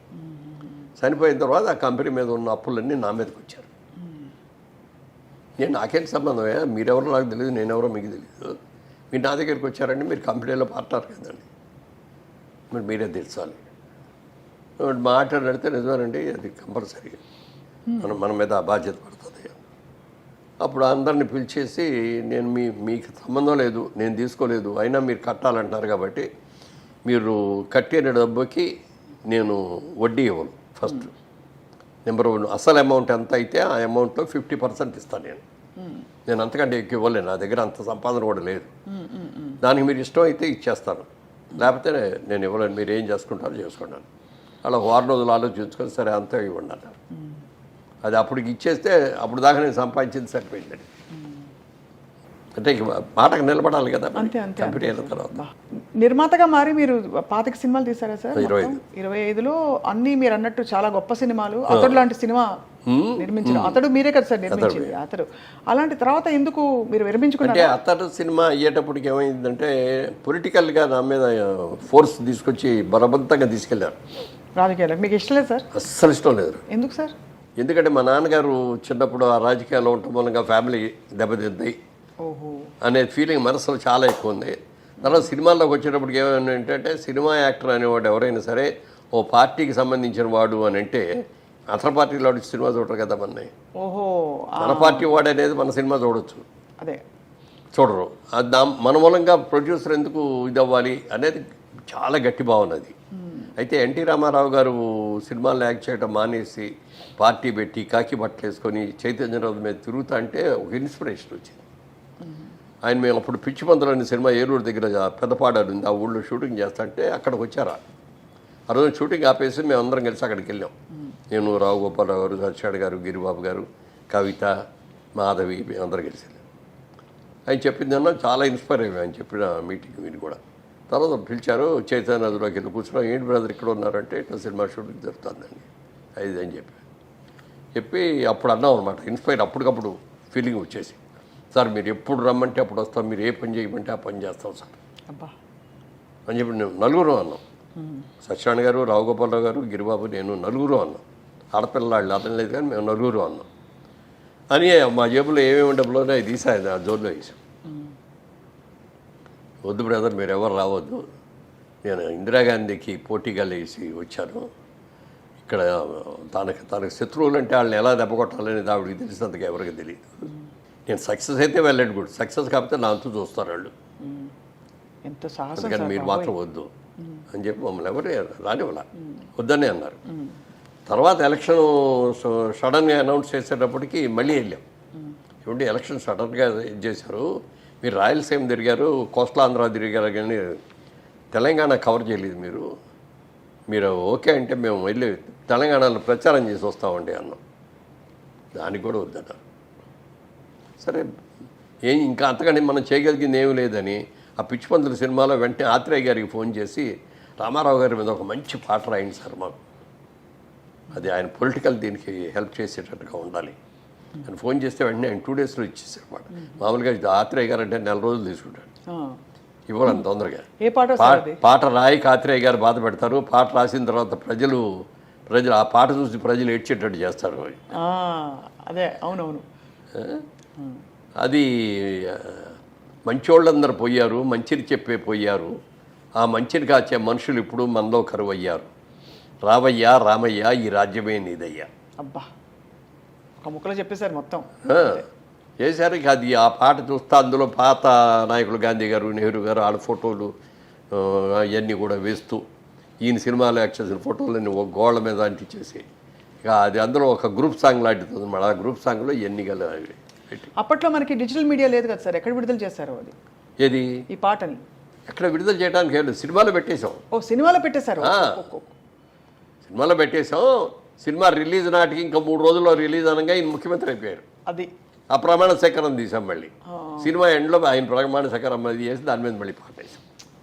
అలా మీకు ఒక అనుబంధం ఏర్పడిపోయింది రాజకీయంగా. ఎందుకంటే అందరి ఆశ్చర్యం ఏంటంటే నాన్నగారు కాంగ్రెస్ పార్టీలో ఉండేవారు కదా, మీరు అటువైపు వెళ్ళలేదు ఎందుకు అని. అదే అంటే అప్పుడు మా ఫ్యామిలీస్ అన్ని కూడా కాంగ్రెస్ ఫ్యామిలీస్, ఇంకో పార్టీ చూసాం. ఆ రోజుల్లో కాంగ్రెస్ను కమ్యూనిస్టు అంతే ఉండేవి, మిగిలిన ఏమి ఉండేవి కాదు. అవును, జనసంఘం అది భోజన సంఘం అది ఇది అంటే ఎవరు తప్ప దానికి కూడా ఏమి ఉండేది కాదు. అదే సార్. కానీ రాజకీయాల్లో ఉన్నంతకాలం ఒక టర్మ్ ఎంపీగా చేశారు, ఒక టర్మ్ మీరు గెలవలేదు, కానీ ఉన్నంతకాలం కొంత ఎంజాయ్ చేశారా? కనీసం ఎంజాయ్ చేయడం అంటే ఇష్టపడ్డారా? దానికి ఏంటంటే ఎంజాయ్మెంట్ ఎవరైనా ఫీల్ అయ్యేది అంటే పక్కన అటు గన్మెన్స్ ఉంటారు. ఒకలాగానే ఎంపీ గారు వచ్చారు, లేకపోతే ఎమ్మెల్యే గారు వచ్చారు, మంత్రి గారు వచ్చారు, తప్పకుండా ఆ ఆర్టిఫిషియల్ అది మనకి ఎట్లాగో ఉంది. సినిమా యాక్టర్గా మనకు ఉంది. అవును కదా, అవును. అంతే మనకి వాళ్ళ కొత్తగా దాని రాజకీయాల్లోకి వెళ్ళటం మూలంగా నేను ఎంపీ అవటం మూలంగా నాకు వచ్చిన కొత్తగా వచ్చింది ఏమీ లేదు. నా గన్మెన్లు కూడా వద్దన్న, నిజానికి నా గన్మెన్లు పెడితే గన్మెన్లు పంపించాను. పంపించేస్తే ఆ ఎస్పీ గారు వార్నింగ్ ఇచ్చారు వాళ్ళకి, వాళ్ళు పంపించినా పంపని మీరు ఆ గేట్ దగ్గర నుంచోటి వెళ్ళి వాళ్ళకి ఏదైనా అయిందంటే రేపు వచ్చేది మనకు వస్తుంది బ్యాడ్ టైం అని వస్తే చెప్పారు. నాకెవరు శత్రువులు ఉండరండి, నాకు మిత్రులే తప్ప శత్రువులు ఉండరు, నాకేం గన్మెన్ అవసరం ఉండదండి, లేదు జనాల్లోకి వెళ్ళేటప్పుడు ఉండాలి అంటే అప్పుడు ఫైనల్గా ఏం చేస్తానంటే రాజమండ్రిలో ఉన్నంత వరకే గన్మెన్. మళ్ళీ నేను హైదరాబాద్ వచ్చినా, విజయవాడ వెళ్ళినా, ఢిల్లీ వెళ్ళినా ఎవరు కూడా నో గన్మెన్స్ అని అలా చేశాను. అలా మీరు అంటే రాజకీయ ప్రయాణం వీటితో పాటు రియల్ ఎస్టేట్లో మీరు అడుగు అదే రియల్ ఎస్టేట్ అంటే ఇందాక మీరు అడిగిన ప్రశ్న సగంలో ఆగిపోయింది. అతని తర్వాత ఎందుకు సినిమా తీయలేదన్నారు కదా, సినిమా ఇక అయిన తర్వాత అనుకోకుండా రామారావు గారు ఒక రోజున పిలిచి ఎంపీకి పోటీ చేయి అని చెప్పి అన్నారు రాజమండ్రికి. ఏమిటి సార్ మీరు అన్నీ త్యాగం చేసి వచ్చారు, మీలాగా నేను అన్నీ త్యాగం చేసి రాలేను, ఇక్కడ పిల్లలు సెటిల్ అవ్వలేదు, నేను సెటిల్ అవ్వలేదు, నేను రాలేనంటే లేదు బ్రదర్ బాగుంటుంది మీరు రండి అన్నాడు. నాకు 4 రోజులు టైమే ఉండదు సార్, 4 రోజుల తర్వాత చెప్తానని 4 రోజుల తర్వాత కూడా వెళ్ళి ఏమి ఓకేనా అన్నారు వెళ్ళగానే. లేదు సార్ ఏమనుకోవద్దు క్షమించండి సార్, నేను రాలేను, మీలాగా త్యాగం చేసి రాలేనండి అన్న. No it's all right brother okay అన్నారు. తర్వాత 15 ఏళ్ళ తర్వాత చంద్రబాబు నాయుడు గారు పట్టుకున్నారు.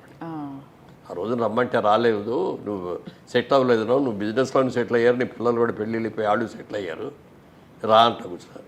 నాకు ఇంట్రెస్ట్ అయినప్పుడు ఎందుకంటే నన్ను ఇబ్బంది పెడతారు, వద్దండి అని చెప్పేసి ఇంటికి వచ్చేస్తే అప్పుడు కోటల శివప్రసాద్ గారు నిన్ను కమ్మపాటి రామ్మోహన్ గారిని ఇద్దరు పంపించి మీరు ఏం చేస్తారో తెలియదు, అతను ఒప్పించి తీసుకురండి, నాకు రాజమండ్రిలో క్యాండిడేట్ లేడు, సరైన క్యాండిడేట్. ఆయన అయితే గ్యారంటీ గెలుస్తాడు. మళ్ళీ వచ్చి కూర్చొని చెప్తాను, నాకు వద్దండి నా మాట వినండి అంటే, ఆయన కోటేశ్వర ప్రసాద్ గారు అంటే నా మంచి ఫ్రెండు, చాలా ఇష్టం, చాలా మంచి వ్యక్తి, అద్భుతమైన వ్యక్తి ఆయన కూడా. ఆయన ఫైనల్లో ఒకసారి మాట అన్నాడు, మురళీమోహన్ గారు మీ గురించి నేను మంచిగా కోరుకుంటాను కానీ చెడు కోరుకోను కదా.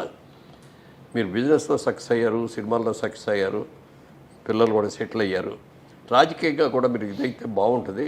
ఒక ఎంపీగా ఢిల్లీలో ఇక్కడ పార్లమెంట్లో కూర్చోవడం చేయటం అల్పగా ఈ స్టేచర్ కూడా పెరుగుద్ది అది చెప్పి కన్విన్స్ చేశాడు. ఆ కన్విన్స్ కూడా ఒక 5 గంటల బట్టి ఆఫ్టర్ 5 hours ఒక వీక్ మూమెంట్లో సరేనండి అని. ఎలక్షన్ 10-15 రోజులు ఉండగా వెళ్ళారు. అక్కడికి వెళ్ళిన తర్వాత ఏం చేయాలో ప్రచారం ఎలా చేయాలో నాకు తెలుసు. Already Telugu Desam party every year ప్రచారం చేస్తూనే ఉన్నారు. అవును అవును అవును. అందుకని ప్రచారం చేయటం నాకు తెలుసు. కానీ బూత్ కమిటీలు ఏంటి, బూత్లు ఎట్లా, ఓట్లు వేసేవాళ్ళు ఎట్లా, ఏది ఇవన్నీ తెలియదు. ఏదో కింద మీద పడ్డాం. 7 కాన్స్టిట్యున్సీస్ ఉంటాయి మాకు పార్లమెంట్లో. 7లో 6 గెలిచా, ఒకటే ఓడిపోయింది. ఆ ఒకటి ఇక్కడ ఈ 7 వచ్చి 6 వచ్చిన మెజారిటీ అంతా కూడా కొట్టుకుపోయింది అందులో. అది కూడా చిన్న మ్యాజిక్ చేశారని తర్వాత తెలిసింది. అప్పుడు సెంట్రల్ గవర్నమెంట్, స్టేట్ గవర్నమెంట్ కూడా కాంగ్రెస్ వచ్చేస్తుంది. ఆ టైంలో ఇక్కడ రాజశేఖర రెడ్డి గారు ఫోన్ చేసి 2 కలెక్టర్లకి మీరేం చేస్తారో తెలియదు, నాకు అక్కడ ఉండవల్లి కావాలి. నా మీద కోపం కాదు, ఆయన మీద ప్రేమ. ఆయనకి నాకు అతను ఉండాలి, నాకు ఎంపీగా గోల్మలై. అంటే నాకు వెస్ట్ గోదావరి 3 కాన్స్టిట్యున్సీలు, ఈస్ట్ గోదావరిలో 4 కాన్స్టిట్యున్సీస్. వెస్ట్ గోదావరి 3నేమో ఏలూరులో కౌంటింగ్ జరుగుద్ది, ఈస్ట్ గోదావరి ఏమో కాకినాడలో జరుగుద్ది. ఇక్కడ ఏం జరుగుతుందో అక్కడ తెలియదు, అక్కడ ఏం జరుగుతుంది ఇక్కడ తెలియదు. ఆ పరిస్థితిలో ఫైనల్లోకి వచ్చాడు. గెలిచాడు దానివల్ల 1700 ఓట్లతో ఓడిపోయారు అని చెప్పొచ్చు. సరే అప్పుడు వచ్చింది నాకు కూడా కోపం అంటే పౌరుషం. జీవితంలో ఎక్కడా మనం ఫెయిల్ అవ్వలేదు, ఇక్కడ ఎందుకు ఫెయిల్ అయ్యాం మనం అని అనుకొని ఏమన్నా జరిగింది ఫెయిల్ అయ్యాం. ఏమైనా సరే మళ్ళీ ఇక్కడే ఈ 5 ఏళ్ళు ఇక్కడే ఉండి, ఈ 5 ఏళ్ళు కూడా మనం ఒక ఎంపీ కాకపోయినా కూడా నాకు కావలసిన ప్రజలకు కావాల్సినవన్నీ కూడా మనం చేయాలి అని చెప్పి నా సొంత డబ్బులు ఖర్చు పెట్టుకొని మెడికల్ క్యాంప్స్ పెట్టిన, స్కూల్స్కి వెళ్ళి స్కూల్లో అయినా ఫర్నిచర్ కావాలంటే చేయించిన, ఇలాంటి వాటికి అన్నిటికీ సొంత డబ్బులు ఖర్చు పెట్టి చేశాను 5 ఏళ్ళు కూడా. మొత్తంగా 7 కాన్స్టిట్యున్సీస్ తిరిగేవాడిని. అదే నెక్స్ట్ ఎలక్షన్స్లో అదే కాన్స్టిట్యూన్సీలో 1,75,000 మెజార్టీతో గెలిచాను. హయ్యెస్ట్ మెజార్టీ ఇన్ తెలుగుదేశం నాదే. చాలా అసలు. అందుకని ఈ పొలిటికల్లోకి వెళ్ళిన తర్వాత మనం పూర్తిగా దానికి అంకితం అవ్వకపోతే తప్ప ఇప్పుడు చేయలేము. అవును అవును అవును. సినిమా కూడా ప్రతి క్షణం ఏం జరుగుతుందని మనం చూసి ప్లాన్ చేసి కంట్రోల్డ్గా చేస్తే తప్ప నిర్మాతగా నిలబడలేము. అందుకని ఈ స్టేజ్లో మనం సినిమా తీయడానికి వెళ్తే మనం కాన్సన్ట్రేషన్ లేకుండా చేస్తే దెబ్బతింటాము. వద్దు అని నేను అనుకున్నాను. అలాగే మా బ్రదర్ కిషోర్ గారు కానీ, మా బాబు రామ్మోహన్ కానీ, వాళ్ళు కూడా ఈ బిజినెస్లో, రియల్ ఎస్టేట్ బిజినెస్లో ఫుల్ బిజీ అవడంతో సినిమా ఆపేసి ఇప్పుడు తీయాలని కోరుకుంది. ఏం తీయాలో ఎలా తీయాలో తెలియట్లేదు. మా ఆలోచనలన్నీ మధ్యతరగతి ఆలోచనలాగానో పాత సినిమాల ఆలోచనలాగానే వస్తున్నాయి తప్ప ఈ మోడర్న్ సినిమా దానికి ఇంకా దానికి ఇది అవ్వలేక. మహిమలు మాయలు మంత్రాలు బాగా పండే టైం సార్ ఇప్పుడు. అయ్యా అలాంటి సినిమా తీయండి సార్. ఇప్పుడు మన హనుమాన్ చూడండి ఎంత బాగా హిట్ అయింది. అంటే దాంట్లో ఏమైందంటే సోషో మైథలాజికల్ సినిమా లాగా చేశారు. అది కరెక్ట్.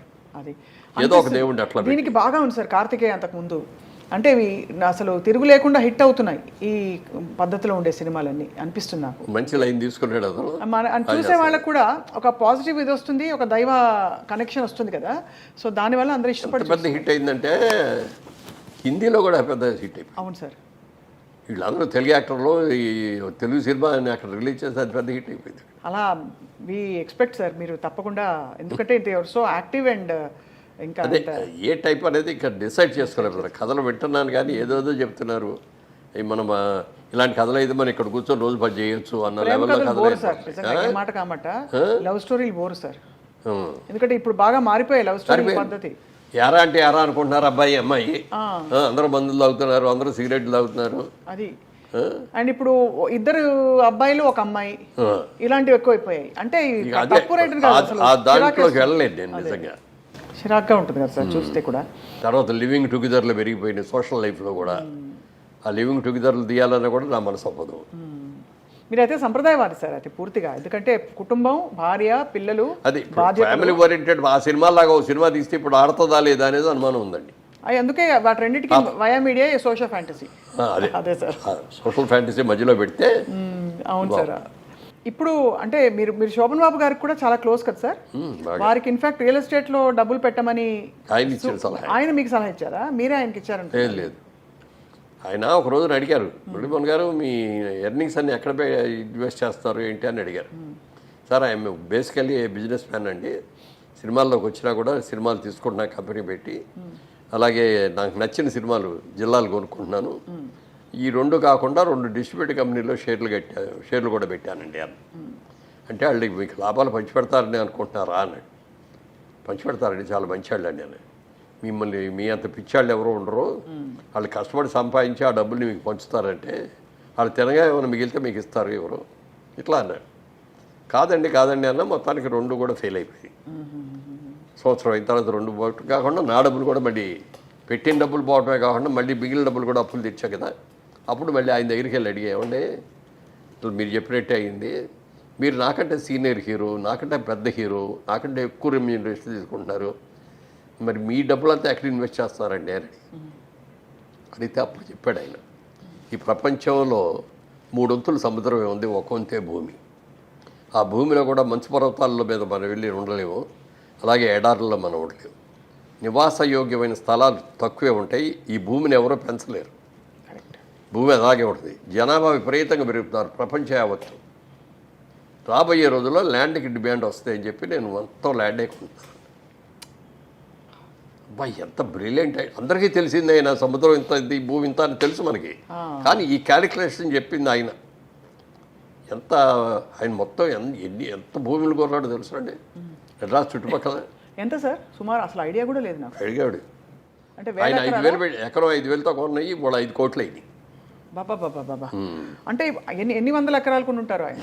చెప్పడం కష్టం కదా, ఎవ్వరికి చెప్పేవాడు కాదు. ఎక్కడ పోయే ఆస్తులని వాళ్ళ వారసులకు వెళ్ళే చెందయ్యా? అంతే కదా, కొడుకున్నాడు కదా, కొడుకు కూతుళ్ళు ఫ్యామిలీ ఉన్నారు, వాళ్ళకే వెళ్ళేది, బయట ఎక్కడికి పోలేదు. ఆయన ఇవి తప్ప ఏమి డిస్కస్ చేయలేదు సార్ ఇప్పుడు ఆయన జీవితం గురించి? అంటే అప్పట్లో జయలలిత గారిని అవి మాట్లాడేవారు కాదు, కానీ ఎప్పుడో ఒక్కసారి మాత్రం అన్నాడు.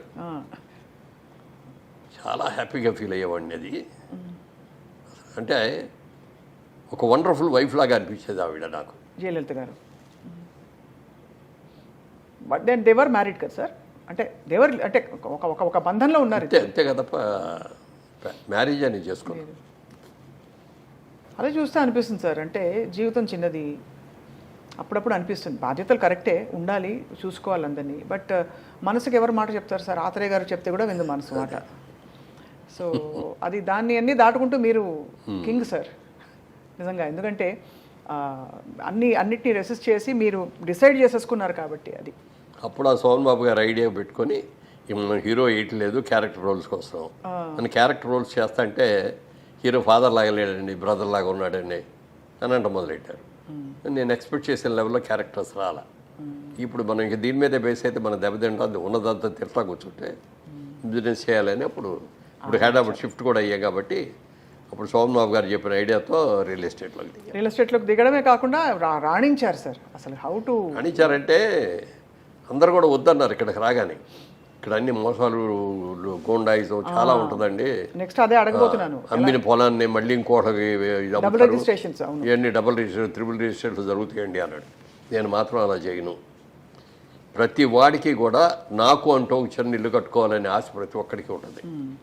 ఇల్లు కట్టుకునే డబ్బు లేకపోయినా ఒక స్థలం 100 గజాలు 200 గజాల స్థలం అన్న కొనుక్కుందాం, డబ్బులు ఉన్నప్పుడు ఇల్లు కట్టుకుందాం అనుకుంటారు.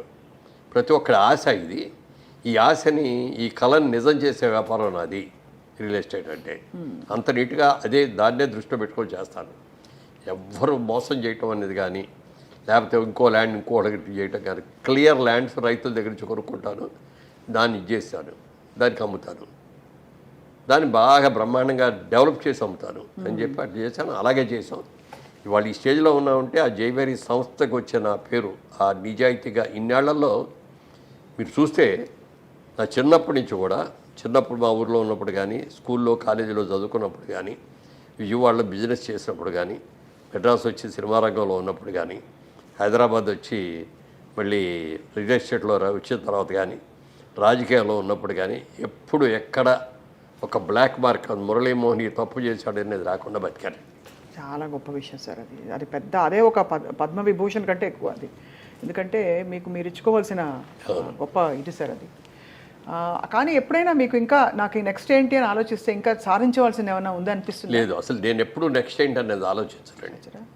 ఎందుకంటే నాకున్న అర్హత కంటే నాకు అన్నీ ఎక్కువ వచ్చినాయి నా ఫీలింగ్. నేను బిజినెస్ మ్యాన్ అవ్వాలనుకున్నా, ఇంత బిజినెస్ మ్యాన్ అవుతానని నేను అనుకోలేదు. నేను సినిమా యాక్టర్ అవ్వాలని అనుకోకపోయినా అయ్యాను. అది నాకేమొస్తే అది చేశాను తప్ప నాకు అది కావాలి, ఇది చేయాలి, ఈ క్యారెక్టర్ చేయాలి అనే ఇది ఉండేది కాదు. డీసెంట్ క్యారెక్టర్స్ చేయాలి, డీసెంట్ సినిమా చేయాలి. అందుకని ఏ రోజున కూడా ఏ నిర్మాత డబ్బులు ఇచ్చినా ఇవ్వకపోయినా సినిమా చేశాను. కొత్తగా మా కృష్ణ గారి ఇన్ఫ్లుయెన్స్ కూడా ఉండి ఉంటుంది నా మీద. ఎవరిని డబ్బులు అడిగేవాడు కానీ డబ్బులు ఇస్తే కానీ షూటింగ్ రాననే మాట నేను అనలా. వాళ్ళందరూ ఎంతో కష్టపడి ఆఖరికి భార్య మెడలో మంగళసూత్రం కూడా అమ్మి సినిమాలు తీసిన వాళ్ళు చాలామంది ఉన్నారు. అలాంటి వాళ్ళు మనం ఇబ్బంది పెట్టకూడదు. కానీ మీరు పీక్లో ఉన్నప్పుడు సార్ మీరు టాప్ రెమ్యూనరేషన్ ఎలా తీసుకున్నారు సార్? అంటే అప్పట్లో కూడా అసలు రెమ్యూనరేషన్ మీద పెద్ద అసలు ఉండేది కాదండి. జస్ట్ ఇది వాళ్ళు ఏవి ఇవ్వగలిగితే అది తీసుకున్నాను అంతే తప్ప ఇంత డిమాండ్ చేసి నాకు 5 కోట్లు కావాలి. అప్పుడు అసలు కోట్లు లేవండి. మా రోజుల్లో అన్ని లక్షలే. 10 లక్షలు కావాలి, 20 లక్షలు కావాలని కూడా ఏ రోజున అడగల.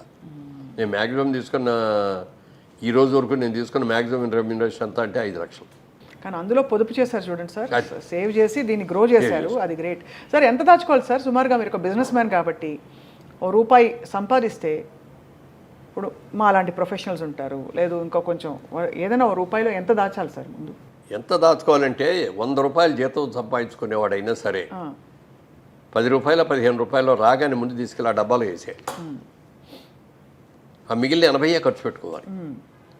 100 పెట్టామనుకోండి, 100 ఖర్చు అయిపోవడం కాకుండా ఇంకో 200, 200 అప్పు కూడా చేస్తాం. అది చేయకూడదు. నేను ఉన్నా లేకపోయినా, తినకపోయినా ఈ ₹20 ఈ 20% తీసుకెళ్ళి నేను పక్కన వేయాల్సిందే అనేది స్ట్రిక్ట్గా పెట్టుకుంటే ఈజీగా పైకి రాగలుగుతాం. ఈజీగా అంటే వేస్ట్ అవ్వకుండా ఉన్నంతలో జాగ్రత్త చేసుకుంటాం. ఆ వచ్చిన దాన్ని మళ్ళీ అది ఆ ఫ్రెండ్ అడిగాడు, లేకపోతే వీళ్ళు అడిగారు, ఈ ఆడేదో మందు తాగుతాయి దప్పు అడిగాడు, ఇవన్నీ ఇవ్వకూడదు. జాగ్రత్త పడాలి. జాగ్రత్త. అండ్ ఇంకోటి సార్, క్రెడిట్ కార్డు ఉండడం మంచిదంటారా ఒక వ్యాపారవేత్తగా? క్రెడిట్ కార్డు ఉండటం అనేది డెఫినెట్గా ఇప్పుడు అవకాశాలు చాలా ఉంటాయి. అవకాశాలను సద్వినియోగం చేసుకునే వాళ్ళందరికీ ఉపయోగపడతాయి, దుర్వినియోగం చేసుకునే వాళ్ళకి అందరికీ కూడా ఇది అవుతుంది. మీరు అమెరికా లాంటి దేశంలోకి వెళ్ళి చూస్తే క్రెడిట్ కార్డు అని ప్రతి దగ్గర క్రెడిట్ కార్డు, డబ్బు డీలింగ్ ఉండదు అసలు. అవును. పెట్రోల్ కొడుచుకున్నా క్రెడిట్ కార్డే పెడతారు, షాపింగ్కి వెళ్ళినా కూడా క్రెడిట్ కార్డు ఇస్తారు, అన్ని చోట్ల ఇదే. ఇక పండగలు వచ్చాయి, క్రిస్మస్ లాంటి పండగలు వచ్చాయంటే అసలు ఎన్ని కొనేస్తారో చెప్పడానికి లేదు. అవసరం ఉన్నాయి లేని అన్నీ కూడా. ఆ రోజు జేబులో డబ్బులు ఉండక్కర్లా, క్రెడిట్ కార్డు తీసి ఇస్తారు, వాడు దాంట్లో పెడతాడు, ఇచ్చేస్తాడు. అది ఆ క్రెడిట్ కార్డు అప్పులు తీర్చడానికి మళ్ళీ బోల్డెన్ అప్పులు చేసే సందర్భం అదే కదా. క్రెడిట్ కార్డు ఏంటంటే అవసరానికి జేబులో డబ్బు కాకుండా ఇది కూడా ఒక కరెన్సీయే. పేపర్ కరెన్సీ కంటే కూడా ఇది ఒక, కానీ అది హద్దుకు మించి ఖర్చు పెట్టడానికి కాదు. అంతే కదా, అదే అది ఉంది కదా.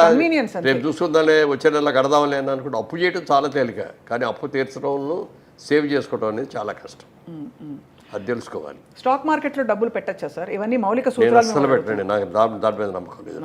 అసలు మీరు ఎప్పుడు భూమినే నమ్ముకున్నారు, లేదంటే వెంచర్స్ ఏదైనా వెంచర్ ఉంటే దానిలో పెట్టారు? నేను పార్లమెంట్లో కూడా మాట్లాడేటప్పుడు ఒక కథ చెప్పాను.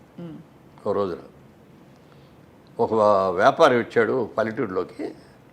వచ్చేసి మీ ఊళ్ళో కోతులు ఉన్నాయని తెలిసింది, కోతులు కొంటాను నేను, కోతికి 10,000 చొప్పున ఇస్తాను అన్నాడు. ఊళ్ళో వాళ్ళందరూ పిచ్చాడు చూసి ఈడేంటి కోతులు కొనుక్కోవటం ఏంటి, కోతికి 10,000 ఇవ్వటం ఏంటి అని అందరూ చూశారు. ఎవరో కొంతమంది ఈడేదో 10,000 ఇస్తున్నాడు కదని చెప్పి 4 కోతులు 10 కోతులు తీసుకెళ్ళి వాడికి ఇస్తే వాళ్ళందరికీ 10,000 ఇచ్చాడు. వెళ్ళిపోయాడు. వాడు వెళ్ళిపోయిన తర్వాత నిజంగా కోతికి 10,000 ఇచ్చారా అంటే ఇచ్చాడని నేను చూపించాడు. ఈసారి మనం జాగ్రత్త పడాలి అనుకొని నెక్స్ట్ టైం వాడు ఇంకో నెలలో వచ్చాడు. మళ్ళీ ఈసారి 15,000 ఇస్తానన్నాడు కోతికి. అందరూ ఎగబడ్డారు. ఓ 50% మనుషులు ఎగబట్టారు, కోతులు తీసుకొచ్చారు, ఇచ్చారు. మూడోసారి వచ్చాడు, 25,000 ఇస్తా, నాకు కోతులు కావాలి అన్నాడు. అప్పటికి అయిపోయినాయి కోతులన్నీ. ఊళ్ళో ఉన్న కోతులన్నీ అంత ముందే కొనేసి తీసుకెళ్ళిపోయాడు. ఎక్కడా కోతులు లేవు. 25,000 ఇస్తానంటాడు. పక్క ఊళ్ళోకి వెళ్తే 20,000కు దొరుకుతున్నాయి. అక్కడికి వెళ్ళి 20,000 కొనుక్కొని కోతులు తీసుకొచ్చేసి వీడికి అమ్మారు. అర్థమైంది సార్. అర్థమైంది కదా. ఆ 20,000కి అమ్మింది ఎవరు అంటే వీడే. అదే అందుకని అదే అర్థమైంది. మన దగ్గర 5,000కి 10,000కి కొన్న కోతుల్ని మనకి 20,000కి అమ్మాడు.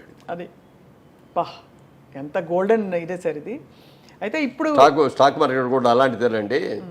ఏ రోజున ఏ రేట్లు ఎందుకు పెరుగుతున్నాయో తెలియదు, ఎందుకు పడిపోతున్నాయో తెలియదు. ఇది బ్రహ్మాండంగా ఉంది అని అందులో పెడతాం. అంటే ఏదైనా డబ్బు సంపాదించడానికి కష్టపడి సేవ్ చేసుకుందాం అనుకున్న విలువ ఇది ఆర్టిఫిషియల్గా ఏదో పెట్టుబడి పెట్టేసి ఊరినే వచ్చేసింది. ఒక లాటరీ వచ్చింది అని అంటే దాంట్లో కూడా వచ్చినప్పుడు బాగానే ఉంటుంది, సంతోషంగానే ఉంటుంది.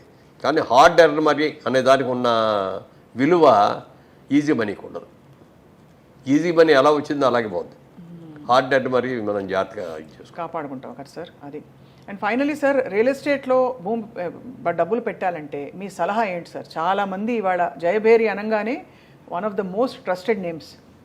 సో మీ సలహా ఏంటి సార్? డెఫినెట్గా మంచిది. మాలాంటి ఉద్యోగస్తులు ఎవరైనా సరే, ఇప్పుడు ఈ నా ఇంటర్వ్యూస్లో నేను చెప్పిన ఇట్లాంటి మాటలు అన్నీ కూడా విని చాలామంది ల్యాండ్ మీద ఇన్వెస్ట్ చేశారు. నేను ఎక్కడికో వెళ్తా అంటే, ఏమండి మీ ఇంటర్వ్యూ చూసామండి, మీరు చెప్పింది బాగుందండి, నేను కూడా ల్యాండ్ కొన్నానండి, ఏదో ఇన్ని స్థలాలు కొనుక్కున్నానండి, బాగా పెరిగినాయండి, డబల్ అయినాయండి, ట్రిపుల్ అయినాయండి అని చెప్పిన వాళ్ళు ఎంతోమంది ఉన్నారు. అందుకని నేను ఇంకోటి వ్యాపారం చేస్తూ మీరు భూమి కొనుక్కోండి అని నేను చెప్పలేను కదా. అవును, అర్థమైంది అదే. తర్వాత సేఫ్టీ ఇది. ఇప్పుడు ఏదైనా కొంటే, ఇప్పుడు వ్యాపారం చేసేవారు వ్యాపారంలో లాభం రావచ్చు, నష్టం రావచ్చు, కానీ భూమికి మీద నష్టం ఉండదు. పెరిగేదే తప్ప తరిగేది కాదు, పాడైపోయేది అంతకంటే కాదు. కాబట్టి అంటే కొనుక్కునేటప్పుడు లీగల్గా కరెక్ట్గా ఉన్నాయా లేదా, దానికి హద్దులు సరిగ్గా ఉన్నాయా లేదా అని చూసుకొని మనం కొనుక్కున్న దాన్ని ప్రొటెక్ట్ చేసుకోవాలి మనమే. ఇక్కడ హైదరాబాద్ లాంటి చోట మనం ప్రొటెక్ట్ చేసుకోకపోతే ఎవడో ఒకటి వచ్చి అక్కడ ఇల్లు కట్టేస్తాడు.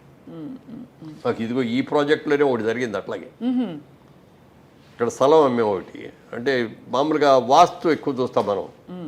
ఒకటి వాస్తుగా లేని సైట్లు కొన్ని ఉంటాయి, వీధి సోలన్ అయ్యాయి. అవి జనరల్గా ముస్లిమ్స్ కోరుకుంటారు, వాళ్ళకి వాస్తు మీద నమ్మకం ఉండదు. అదే కొంచెం తక్కువ ఇస్తాం కూడా ఆ రేటు. అందుకని అట్లాంటివన్నీ వాళ్ళు కొనుక్కున్నారు. ఒక మిలిటరీ ఆఫీసర్, ఒక ఆయన రిటైర్డ్ మిలిటరీ ఆఫీసర్ నా దగ్గరకు వచ్చి, ఇలా నేను నా డబ్బు ఇదండి, రిటైర్మెంట్లో నాకు వచ్చిన డబ్బు, దీన్ని ఎక్కడో చోట ఇన్వెస్ట్ చేయాలి, మంచి వాళ్ళు ఎవరి దగ్గర చేయాలి అని చెప్తే మీ పేరు చెప్పారండి అని చెప్పి వచ్చి ఇస్తే ఇన్వెస్ట్ చేసి సైట్ ఇచ్చాం. కొనుక్కున్నాడు. సంవత్సరానికి ఒకసారి వచ్చి కనపడి ఇక్కడికి వచ్చి ఏమండి అని సైట్ చూసుకొని వచ్చేవాడు. కూర్చొని కాసేపు కాఫీ కదా వెళ్ళిపోతా ఉండేవాడు. ఓ రోజున వచ్చి, ఏమంటే నా స్థలంలో ఎవడో ఇల్లు కట్టేశాడండి అన్నాడు వచ్చి. మీ స్థలంలో ఎవడో ఇల్లు కట్టడం ఏంటంటే అని వెళ్ళి చూస్తే నిజంగానే ఆయన స్థలంలో ఇల్లు కట్టేశాడు. ఎవర్రా నువ్వు అని అడిగితే, నాదేనండి, నేను కొనుక్కున్న సైట్ కదా అన్నాడు. ముస్లిం అన్న అతను. నీ సైట్ పక్కది కదా, ఇది కాదు కదా అంటే, ఏమనండి ఇదే అనుకున్నానండి నేను అన్నాడు. మరి ఎట్లా ఇప్పుడు నన్ను నా సైట్ తీసుకోమనండి అన్నాడు. నీ సైట్ వాస్తుకి ఎకనిస్టు వాడు తీసుకోడు అయినా, నువ్వు కొనుక్కో ఇప్పుడు ఆ స్థలం అన్న. అంటే నా దగ్గర డబ్బులు ఉన్న డబ్బులని పెట్టి ఇల్లు కట్టారని నా దగ్గర డబ్బులు ఏం చేయాలి?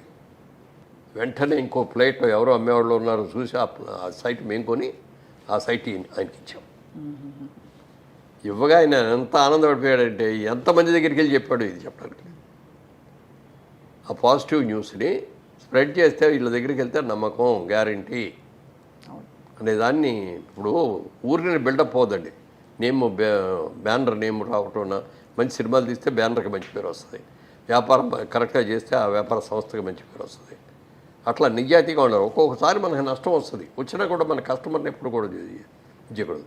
మేము మొట్టమొదట వ్యాపారాన్ని మొదలుపెట్టినప్పుడు ఇట్లా గాజు అద్దం ఉండేది, దాని కింద ఒక కాగితం పెట్టుకున్నాం, customer is our God, customer is our pay master, customer is always right అని పెట్టుకున్నాం. అందుకని కస్టమర్ ఎవరు వచ్చినా చాలా గౌరవంగా చూస్తాను, చాలా గౌరవంగా మాట్లాడతాను. మనకి వాళ్ళ ఆనందం ఏంటంటే ఈ కస్టమర్లు రాబట్టే కదా మనకి అనేదో ఒక ఫీలింగ్. తర్వాత కస్టమర్ ఈజ్ ఆల్వేస్ రైట్ అని పెట్టుకుంటాం. మన దగ్గరికి వచ్చి ఏదో కూడా అతను ఏదో బాధిస్తాడు, నీది వాడేది తప్పు, ఇది నేను చెప్తున్నాను, నేను నా ఎక్స్పీరియన్స్ అని నేను అనకూడదు. అవునండి మీరు చెప్పింది కరెక్టేనండి, కానీ నాది చిన్న సలహా అండి అని మనం అట్లా వెళ్ళాలి తప్ప అతను తప్పని అనకూడదు ఎప్పుడు కూడా. కస్టమర్ ఆయన పాయింట్ ఆఫ్ వ్యూలోకి మనం వెళ్ళాలి. అవును సార్, మీ గొప్పతనం అది. ఎందుకంటే వాళ్ళకి చాలా దాచుకుని వాళ్ళు ఎంతో కష్టపడి అందులో పెట్టుంటారు. ఎంత కష్టపడి రూపాయలు ఇప్పుడు ఉద్యోగం చేసే వాళ్ళకి ఎంత వస్తుందండి? ఇప్పుడు అక్కడ దాకా ఎందుకు, సినిమా ఇండస్ట్రీలో కోట్లు సంపాదించిన వాళ్ళు పెద్ద పెద్ద యాక్టర్లు ఉన్నారు. వాళ్ళు ఇలాగ విచ్చలవిడిగా ఖర్చు పెట్టడం మూలంగా కానీ వాళ్ళ పిల్లలు సరిగ్గా ఉండకపోవడం మూలంగా కానీ చాలా నాశనమైన కుటుంబాలు ఉన్నాయి. అదే మా సినిమాలో మేకప్ వాళ్ళు కానీ, కాస్ట్యూమ్ డిపార్ట్మెంట్ కానీ, కెమెరా డిపార్ట్మెంట్లో ఉన్నాళ్ళు కానీ, లైట్ బాయ్స్ కానీ, వీళ్ళలో చాలామంది వచ్చిన డబ్బులు జాగ్రత్తగా దాచుకొని పిల్లల్ని చక్కగా చదివించుకొని ఇవాళ రోజున వాళ్ళు హ్యాపీగా వాళ్ళు ఇల్లు వాళ్ళు కట్టుకొని పిల్లలతో ఆనందంగా ఉంటే చూస్తా అంటే ఎంత గర్వంగా ఎంత ఆనందంగా అనిపిస్తూ చదివి. Correct sir. వాళ్ళ ఇళ్ళలో ఏదైనా పెళ్ళి అని పిలిస్తే కూడా కాబట్టి తప్పనిసరిగా నేను వెళ్తూ ఉంటాను. అది ఆ ఫ్యామిలీ బాండేజ్ అనేది ఒకటి ఉండాలి. మనం ఖర్చు పెట్టే రూపాయి ఎలా ఖర్చు పెడుతున్నాం, దేనికి ఖర్చు పెడుతున్నాం, ఫ్యూచర్లో మనకి ఏం అవసరాలు ఉంటాయి, మన పిల్లల చదువులకి మనం ఎంత ఖర్చు పెట్టాల్సి వస్తుంది, అవును సార్. వాళ్ళ పెళ్ళిళ్ళకి ఎంత ఖర్చు పెట్టాల్సి వస్తుంది, ఇవన్నీ ఆలోచించుకొని ఖర్చు పెట్టాలి తప్ప ఇవాళ వచ్చి రోజు ఇలా వస్తుందని అనుకోకూడదండి. కానీ ఇవాళ ఉన్నాం, ఈ సంపాదన వస్తుంది. మరి ఇదో అన్ని సినిమాలు తీసా, ఇవాళ సినిమా తీయాలంటే తీయలేకపోతున్నా. ఎందుకు తీయలేకపోతున్నా అంటే ట్రాక్ తప్పాను, మళ్ళీ ట్రాక్ ఎక్కాలి. ట్రాక్ ఎక్కిన తర్వాత మనం సినిమా దిగిపోయి ఎవరేమనరు మనని. సినిమా సరిగ్గా దిగిపోతే మాత్రం తిడతారు, కొడతారు కూడా. Correct sir, perfect. అవును, ఎంత రిస్క్ తీసుకోవాలో అంతే తీసుకుని. సరే, అది ఇంకొక మంచి పాయింట్ అండి. బిజినెస్ మ్యాన్గా మీరు తీసిన 25 సినిమాల్లో సినిమా కథ నాకొక్కడికి నచ్చితే కొనేవాడిని కాదు. నేను, మా బ్రదరు, మా అబ్బాయి, ప్లస్ మాకు ప్రభాకర్ రెడ్డి గారు, గిరిబాబు గారు, సత్యనారాయణ గారు, మా ఎడిటరు, మా కెమెరామెన్, మేమందరం కలిసి ఒక 10 మంది గ్రూప్ ఉంది మరి. ఆ 10 మంది కూర్చొని కథ ఉంటాం. 10 మంది నచ్చిందంటే తీసుకుంటాం. 5గురు నచ్చి 5గురు నచ్చలేదన్నా, లేకపోతే 7గురికి నచ్చి 3గురికి నచ్చలేదన్నా కూడా దాన్ని వదిలేస్తాం. అలా కొన్ని కథలు నచ్చి ఈ సినిమా బాగుంటుంది, ఈ సక్సెస్ అవుద్ది అనుకున్న సినిమాలో నా క్యారెక్టర్ లేకపోయినా కూడా కొన్నా తీసా. అలాగే ఈ క్యారెక్టర్ బ్రహ్మాండంగా ఉంది, నాకు బాగా పేరు వస్తుంది అని అన్న కానీ రిస్క్ ఉందండి, ఇది బిజినెస్ అవుద్దో లేదో అని కనుక అంటే దాని మొదటి చేయడం. నన్ను నేను ప్రమోట్ చేయడానికి కాదు కదా సినిమా తీసేది. సినిమా టికెట్ కొట్టి సినిమా చూడటానికి వచ్చినాడు, వాడు హ్యాపీగా ఫీల్ అవ్వాలి, సెంటిమెంట్గా ఫీల్ అవ్వాలి. అంతేకాని వ్యాపారం నా కోసం ఇది ప్రజ్ఞ చూపించాలి, నా నటన చూపించాలి అని చెప్పి నేను సినిమా దిగిన. నేను యాక్ట్ చేయకుండా చేసి నీ కూడా 25లో 5, 6 సినిమాలు నేను లేను అందులో. ఓన్ ప్రొడక్షన్ అంటే వేషం వేయకుండా ఉంటారు కదా, ఉండరు మామూలుగా. అవును, కరెక్ట్. అతడిలో నేను లేను కదా. అవునవును. కానీ మీరు అంటే ఆల్రెడీ మీరు మీ వెలిగారు అండ్ మీకు ఈ బిజినెస్ దృక్పథం ఉండడం వల్ల మిమ్మల్ని ఏదో ఒకటి ఆక్యుపై చేస్తూ వచ్చింది. అంటే ఇది కాకపోతే ఇది కాకపోతే ఇది. ఎగ్జాక్ట్. అందుకని నాకేది ఇది కావాలని కోరుకోలేదండి. అంటే కోరుకోలేదంటే దానికోసం పెట్టబడలా. అవకాశాలు నాకు వెతుక్కుంటూ వచ్చినాయి చాలా. వచ్చిన అవకాశాలను సద్వినియోగం చేసుకున్నాను అంతే తప్ప నాకు అది కావాలి ఇది కావాలి, అబ్బో చిరంజీవి ఏంటి నాకంటే వెనక్కి వచ్చాడు, ఎంత తీసుకుంటున్నాడు ఏంటి, నాగార్జున ఎంత తీసుకుంటున్నాడు, లేకపోతే ఎన్టీఆర్ ఏంటి ఎంత తీసుకుంటున్నాడు అనే ఫీల్కి నాకు ఎప్పుడు ఉండదు. నాకున్న సమర్థతగా నాకు ఎక్కువ ఇచ్చాడు దేవుడు, దీనికే ఎక్కువ నాకు అన్ని ఫీల్ అవుతాడు. అసలు మోడర్న్ ఫిలాసఫీలో ఉండవలసిన, స్పిరిచువల్ ఫిలాసఫీలో ఉండవలసిన అన్ని సద్గుణాలు మీలో ఉన్నాయి సార్, గుణాలు. బికాస్ యాటిట్యూడ్ ఆఫ్ గ్రాటిట్యూడ్ అంటారు ఇప్పుడు చెప్తున్నారు కొత్తగా ఇవన్నీ ప్రిన్సిపల్స్. మనం కృతజ్ఞతతో ఉంటే అప్పుడు జీవితం 10 రెట్లు ఇస్తుంది. ఇలా మనకి మొన్న అట్టూరి పొంచంద్రరావు గారు నాది 50 సంవత్సరాల ఫంక్షన్ జరిగింది. అవును. ఆ ఫంక్షన్ జరిగిన రోజున నేను నా ఇంటర్వ్యూలో చెప్తే ఇది ఆయన పెట్టిన భిక్షే అని. మొన్నడు అడిగాడు ఆయన, బాబు నాది ఒక్క కోరిక, నువ్వు ఆ మాట నాకు చాలా ఇబ్బందిగా ఉంటుంది, నేను నీకు భిక్ష పెట్టవేంటి, భిక్ష అనే మాట తీసేయి బాబు అన్నాడు. సార్ భిక్ష అంటే మీరు ఏదో బిచ్చం వేశారని కాదండి, ఆ రోజున మీరు చేసినది నాకు నా లైఫ్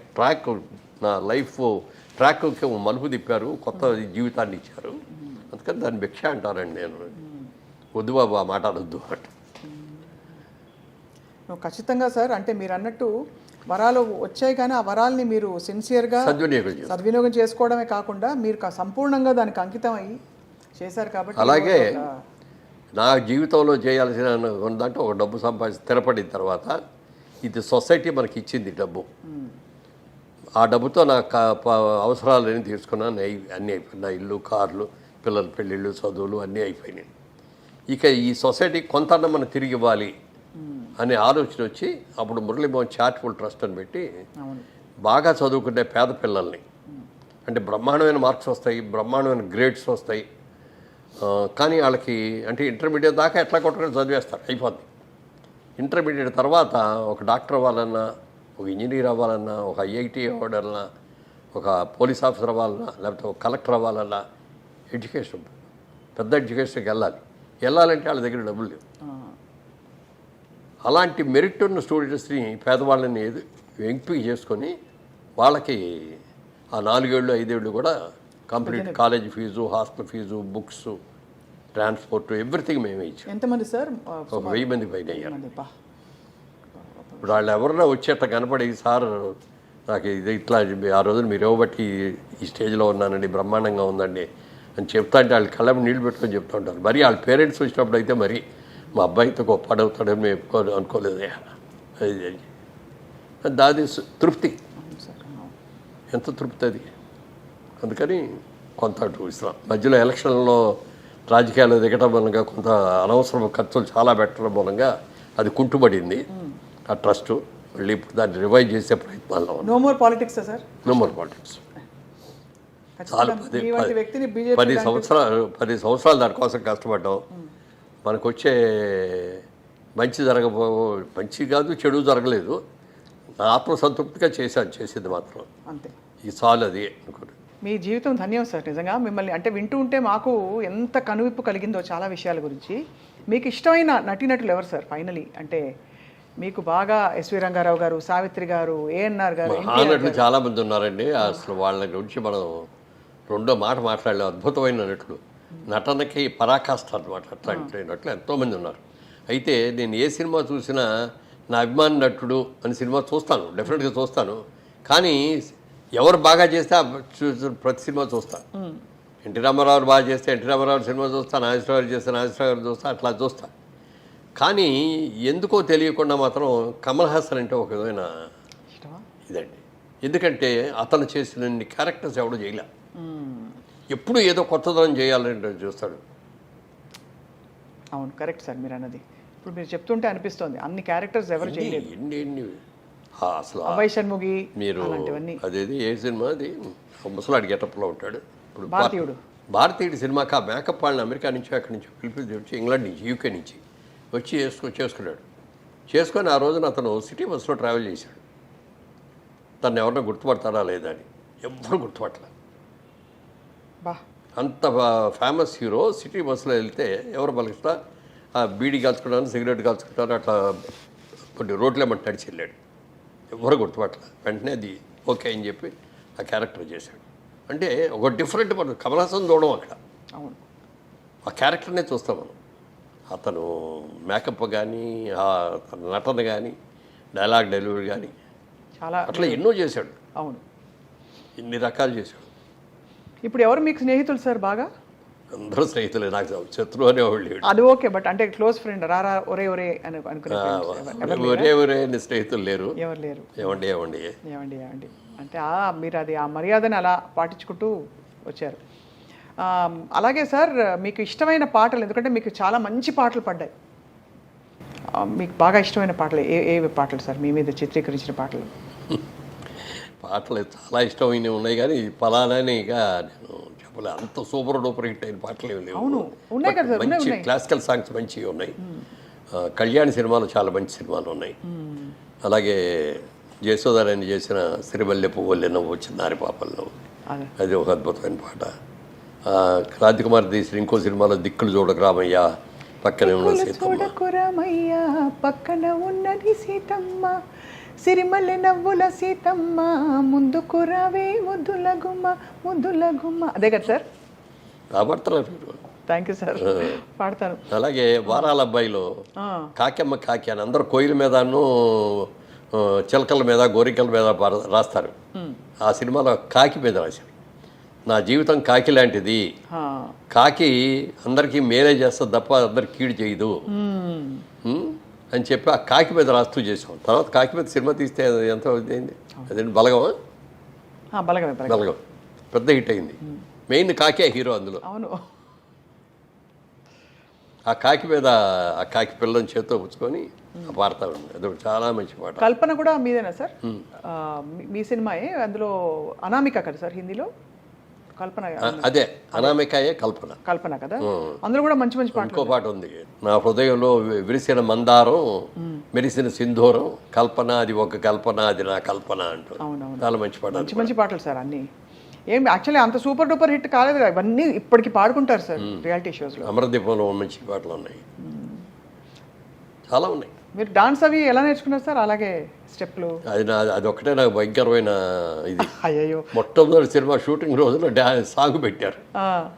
సాంగ్ పెడితే అసలు రిఫ్లెక్టర్లు అప్పుడు ఇన్ని సాఫ్ట్ లైట్లు లేవు కదా, ఆ రిఫ్లెక్టర్లు వేస్తే 10 రిఫ్లెక్టర్లు వేసి కళ్ళు తెరమంటారు, కళ్ళు తెరవలేను, కళ్ళు ఎర్రబడిపోతున్నాయి.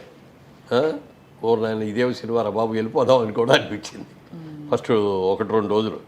ఈ 3వ రోజు నుంచి అలవాటు పడ్డాం. ఇక అప్పుడు ఏం చేసామంటే సాంగు డాన్స్ మాస్టర్ సుందర మాస్టర్ గారు అని తెలుసుగా, ఆయన మాస్టర్ మాకు మొదటి సినిమా జగమేమాయికి. ఆయనకేమో తమిళ్ తప్ప ఇంకో భాష రాదు, నాకేమో తెలుగు తప్ప ఇంకో భాష రాదు.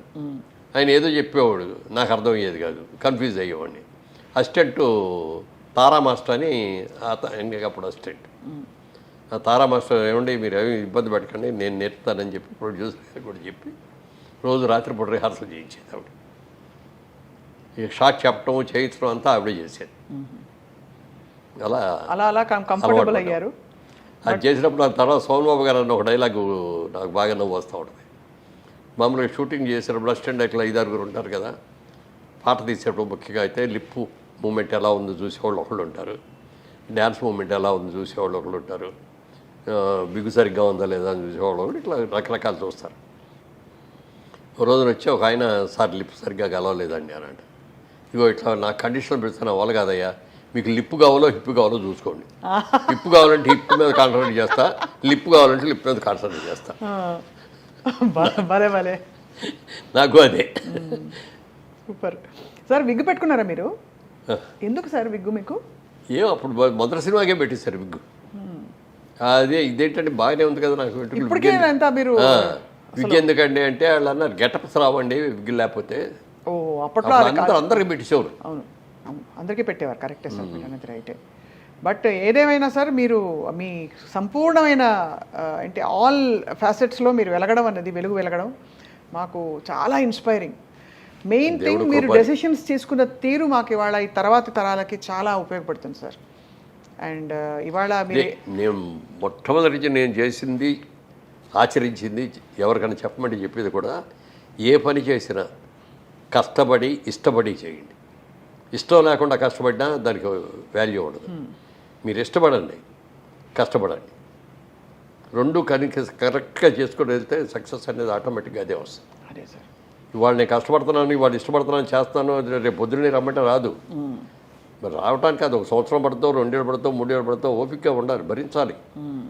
నేను మొట్టమొదటి బిజినెస్ మొదలుపెట్టిన రోజున నెలలో 29 రోజులు ₹1 అమ్మలేదండి. ఎక్కడో సందులో పెట్టావు, అది ఆయిల్ ఇంజన్స్ మా అన్ని పెద్దవి 5 వస్తాయి సంవత్సరానికి, నెలకి కోట. 5 అమ్ముకుంటే మాకు కొంచెం గిట్టుబాటు అవుతుంది, గిట్టుబాటు అవుద్ది. 5 ఉన్నాయి అవల. 29వ రోజున శనివారం, ఆ రోజు వెళ్ళిపోదాంలే సినిమాకి వెళ్దాం తొందరగా, షాప్ క్లోజ్ 8కి క్లోజ్ చేసేవాళ్ళం, 7కి వెళ్ళిపోదామని అనిపించింది.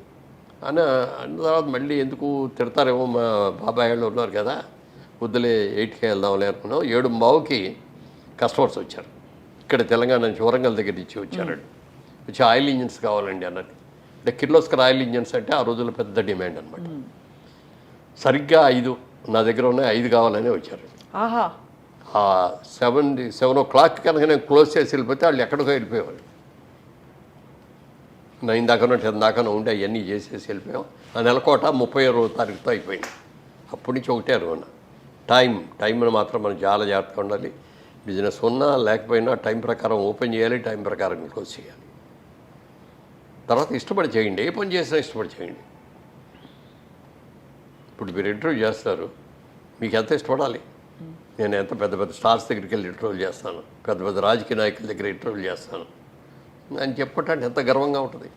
అలాగే నా కర్మ, నేను హీరోయిన్ అవ్వాల్సింది పోయి ఇదిగో ఇటు అయిపోయింది నా జీవితం అనుకున్నారు. ఇది కూడా మీరు సరిగ్గా చేయలేరు. అవును, అంతే కదా సార్. ఏ పని నేను ఇష్టపడి చేయండి, కష్టపడి చేయండి, అదే మౌలిక సూత్రం. అండ్ అది మీ లైఫ్లో రిఫ్లెక్ట్ అవుతుంది సార్, మీరు సాధించిన ఘనతలో రిఫ్లెక్ట్ అవుతుంది. మీరు మరిన్ని గొప్ప విజయాలు సాధిస్తారు ఇంకా అని మా అందరికీ ప్రేక్షకులకు, అభిమానులుగా అనిపిస్తుంది సార్. అలాగే మళ్ళీ మీ బ్యానర్లో మంచి అద్భుతమైన సినిమా వస్తుంది, అది కూడా తిరుగులేని మరొక హిట్, ఒక ఫెదర్ ఇన్ యువర్ క్యాప్ అవుతుందని కోరుకుంటున్నాం సార్. అంటే అది పెద్ద హిట్ అవుతుంది కాదు, కానీ ముందు ట్రాక్లోకి వెళ్ళటానికి నష్టం లేకుండా వెళ్తే చాలు. వెళ్ళిపోతారు సార్. మీకు అన్ని బేసిక్స్ అన్నీ ఇంత క్లియర్గా ఉన్నప్పుడు ఎందుకు ఉండదు? మేము వెయిట్ చేస్తున్నాం sir to see your various other manifestations. Muralimohan గారు, సాధారణంగా మీకు ధన్యవాదాలు, నమస్కారాలు సార్. Thank you.